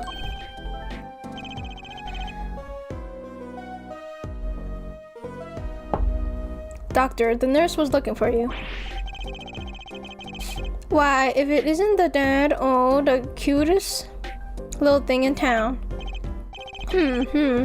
Guess I'll be off then, huh? Later, Trucy. Wow, what an odd bird that guy was. Good morning. Didn't expect you so soon, Apollo. Mr. Wright. What happened? So, what happened? Who could have imagined it? Me, a victim of a hit and run. A hit and... You were hit by a car? Oh, he tried to swerve, I'll give him that.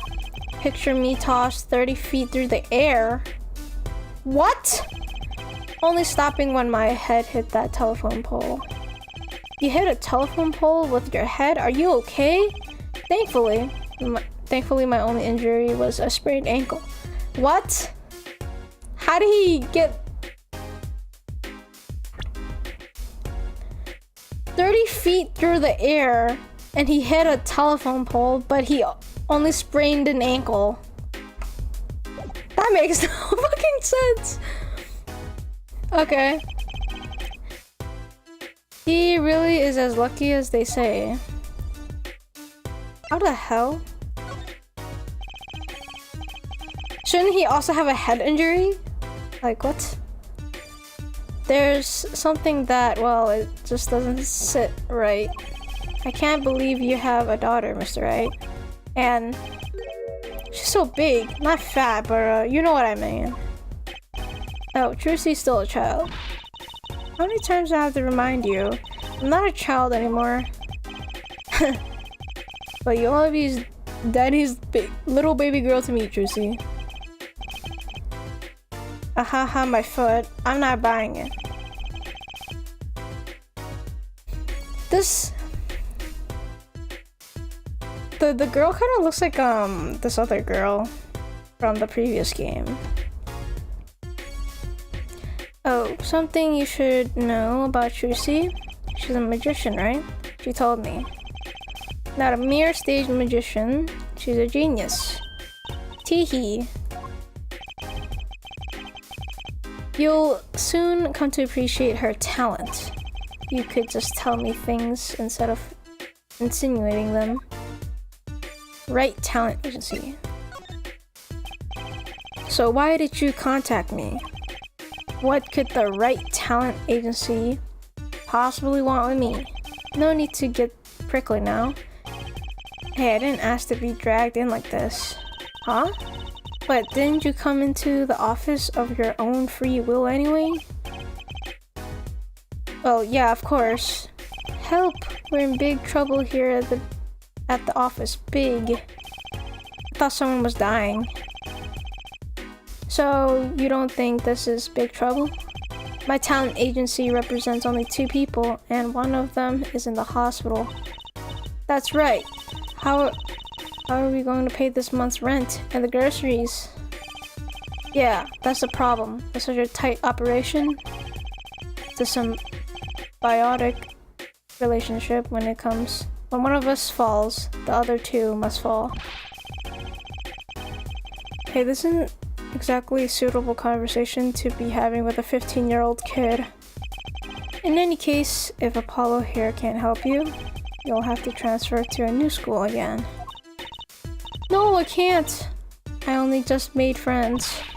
How could you do this to me? To us? Polly? Huh? What? Now it's my fault? On that note, how about you come work for us? I've got the perfect client for you already lined up. A client? You mean I get to do my job? I get to defend in court? Alright, I'll hear what you have to say. You got him. Hook, line, and sinker. Now it's time to reel him in. It's official, I'm scared. Our client.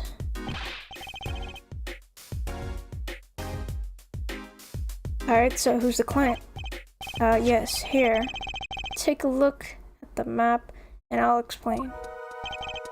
Last night, I left the office just before 9 o'clock. I was going to that Indochine pasta joint, Alden Tay's. I play piano there, of course. That's when it happened. The car sent me flying, nicked a telephone pole, and zoomed away. Creepy, huh? Just a tad. It's almost as creepy as hearing you tell a story like it's no big deal. The car sped off in this direction. So, good luck. Huh? You wanted a client? Didn't you? Well, I'm your client. Find the guy who knocked me into that telephone pole. Whoa, hold on. I'm a defense attorney, not a detective. Don't worry. Once you found the guy, I intend to sue him. Then you can stick it to him in court. I'm not a prosecutor either. I'm sorry, but this is crazy. I'm going home. Don't get so worked up. It was just a joke. Huh? Sorry, Apollo. He just loves jokes, you know. Even the ones that aren't very funny. Your real client should be stopping by the office anytime now. The office, you mean the talent agency? No harm in going. It's not like I have anything else to do.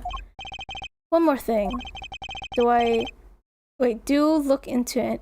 Do look into my accident too, would you? I marked the scene of the tragedy on this map. It's right in front of this park. Should be easy to find. So he's going to make me investigate this after all.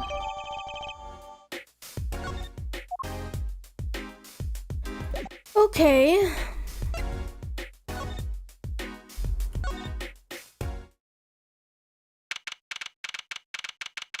Why she got the Sims air wings? What? Sims earrings?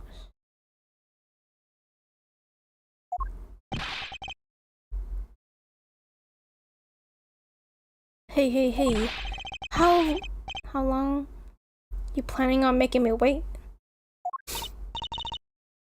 Oh, you're right. Good morning. Bro, it's the fucking ramen noodle head guy.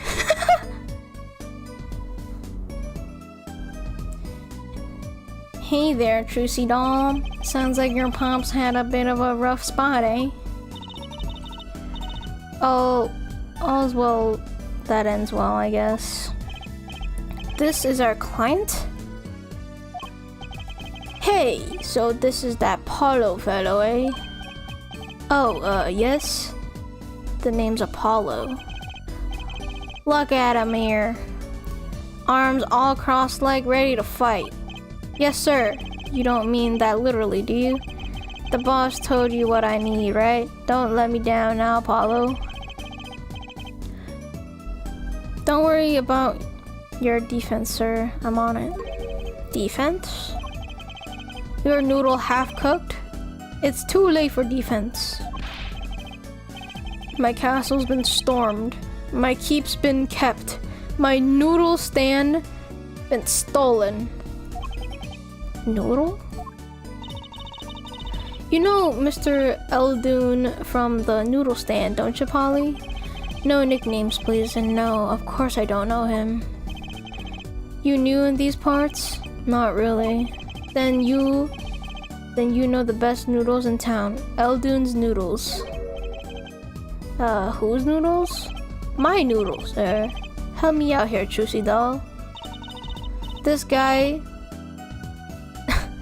This is Mr. Guy Eldoon. Our client. Guy Eldoon. Maybe you can tell us what the problem is, Mr. Eldoon. What? Shit, he got groovy. Anything for you, Trucy doll.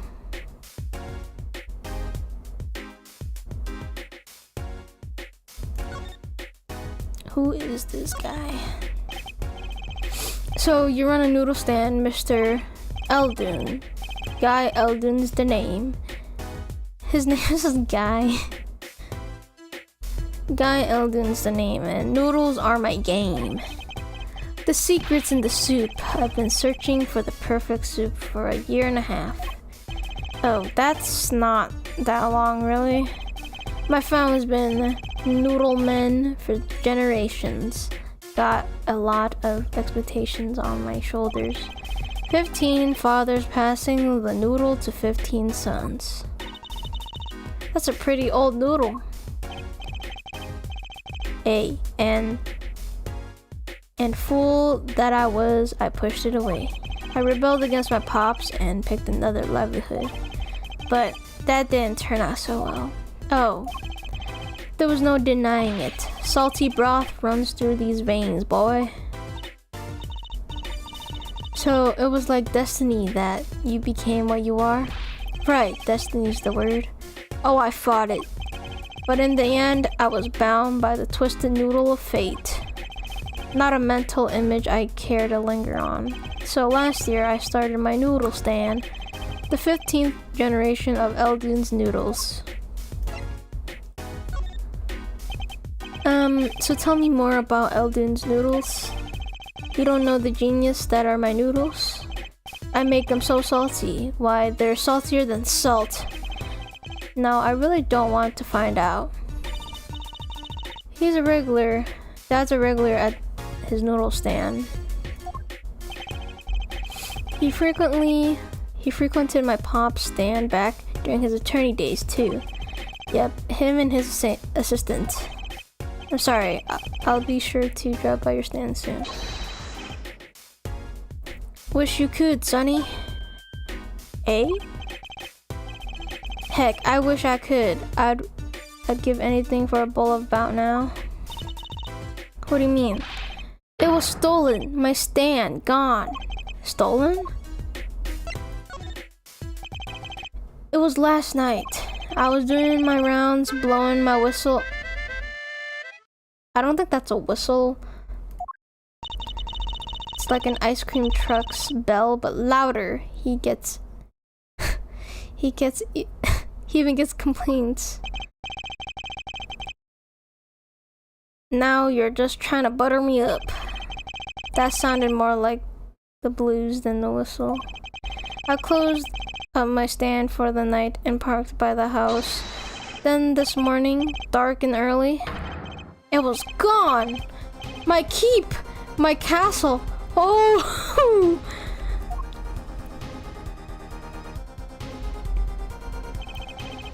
Maybe some bum carted it off? Just guessing here. Well, I don't care who did it. Without that stand, I'm finished. All my noodle bowls were in there too. That's the saddest thing I've heard all day. You know it, anyhows. That's the deal. Good luck. Good, huh? Wait, what exactly is your request? My noodle stand, find it. And the day you bring my baby back is the day you feast on as many noodles as you want. Of course, I make it so hot and salty two bowls kill a man. Then I'd really need defense. Speaking of defense, that's what I do. I'm a lawyer, not a detective. This is where I live. You drop by if you need any info, okay? Okay.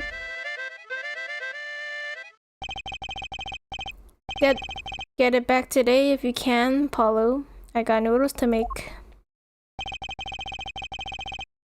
Things have certainly taken a turn for the bizarre. Traffic accidents and noodle stand thieves. Actually, there was something I wanted to ask you about too, Apollo. What's up, random? What's with the... What's with the angry emojis?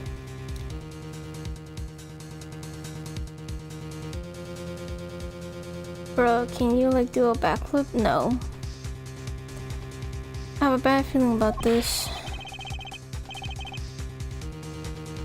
Listen to the lady's problem now. Don't be cruel.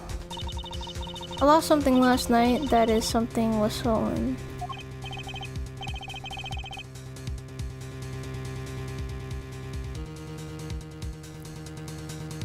Hey, what's this? More thieving and skullduggery? And only viewer for like 10 minutes, bro. Yeah, because I'm not streaming Osu. And TikTok is not my main platform.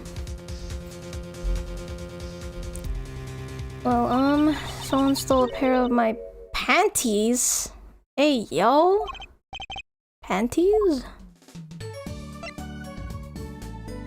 What the hell? So they were stolen. Your my panties, yes. Right, panties. That's a crying shame. That is Trucy Doll. I was alone in the office last night. I had hung my panties out the window there to dry. When a thief came and took them, my favorite panties. I ran after him. Give those back, I shouted. Wait! Oh, that was certainly brave of you. But I lost them. Without those panties, I don't know what I'll do. What are these? A darn crying shame, yup. Well, at least the scene of the crime is convenient. I'll mark it on your map. I'll be heading home now. Remember, find my stand or there's an empty bowl in your future, Paula. Alright. Can you help out Trucy Doll here too, you hear? Things have certainly picked up, haven't they? We had no work yesterday and now we have 3 cases. I guess. Let's see where we stand. Not in a courtroom, that's where. Well, the first item on our list, Phoenix Wright. Daddy's hit and run accident. We have to find the one who hit him. Who's going to pay us for this again? And the second item, Mr. Eldon's request to find his stolen stand. For which we stand to gain a bowl of salty noodles. And the last request is mine, to find my stolen panties. That's weird as fuck. Stealing a 15-year-old's panties, like what the fuck? He's 15. Ugh. That bowl of noodles is looking better and better. Let's go, pulling to the streets. Aren't you enthusiastic? How could I not be? Let's crack these cases, you and me. I guess we might as well get started. Let's see, hit and run, stolen stand, and last but not least, stolen panties.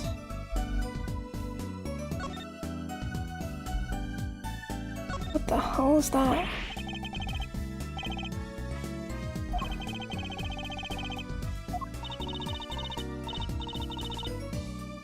Oh, okay then.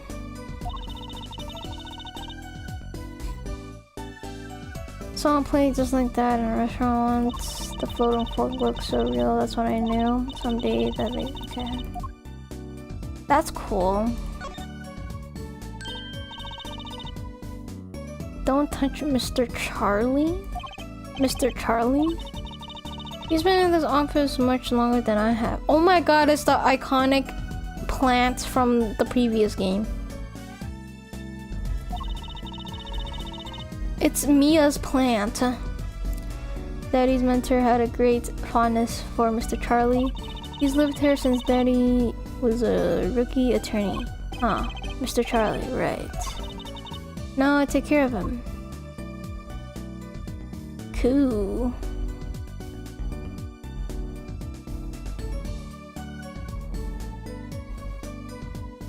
Wait, let me see what's in the court record.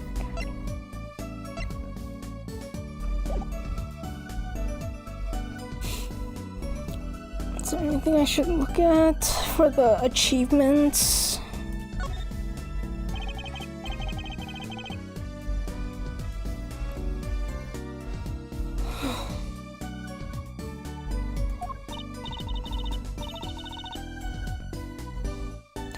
buttons.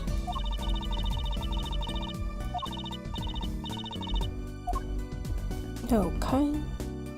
I should just like examine everything.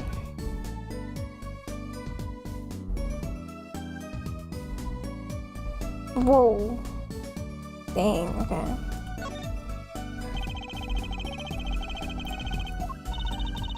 Magic prompts, practice, practice, practice.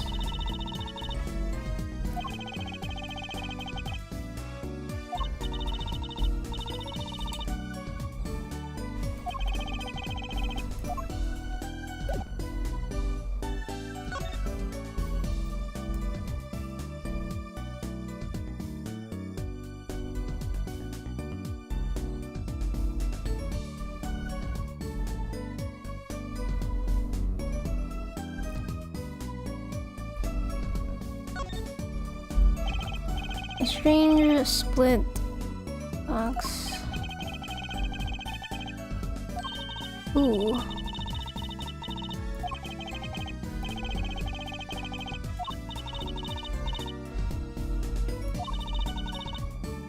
Using it as furniture.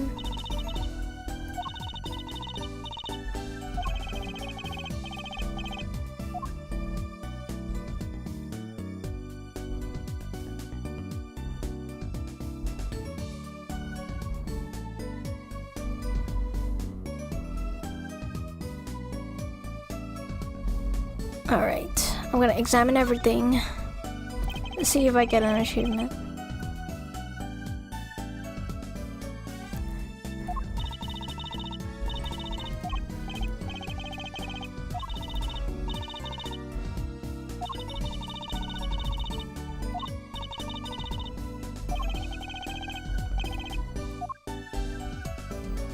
Alright, what else can I observe? What the hell is that? Hula hoop things.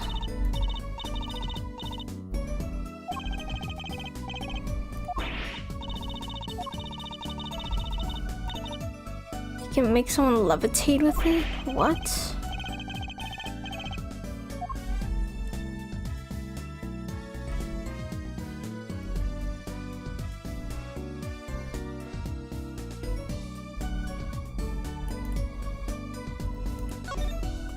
Who the hell is that? An old sepia-tinted photo of a man in a silk top hat. It's my favorite magician.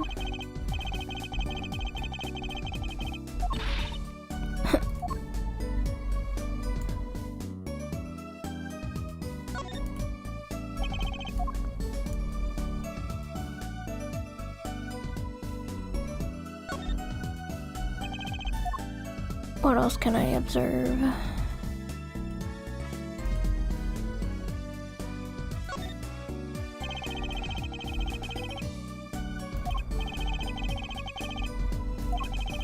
Intricate thing.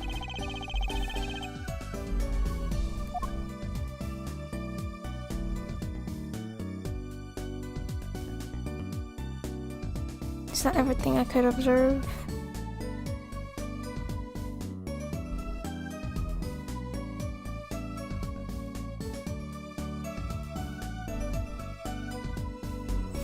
Oh, guess I didn't. Guess there is no.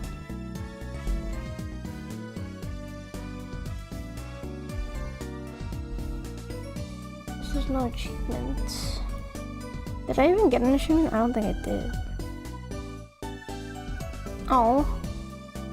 Because usually there's like an achievement that I can get.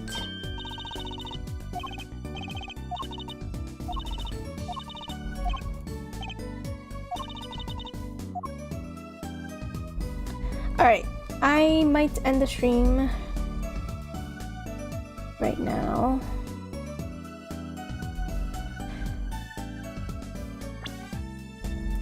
Gonna save and I will continue another day.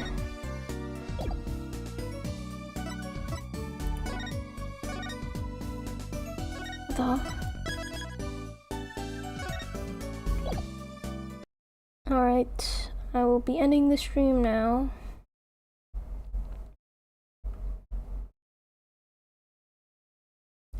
Oh.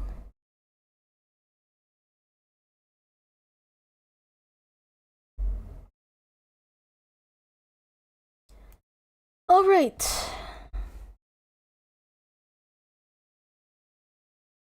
I will see everyone on the next stream, and thank you everyone who stopped by. I will continue Ace Attorney another day. Goodbye, everyone.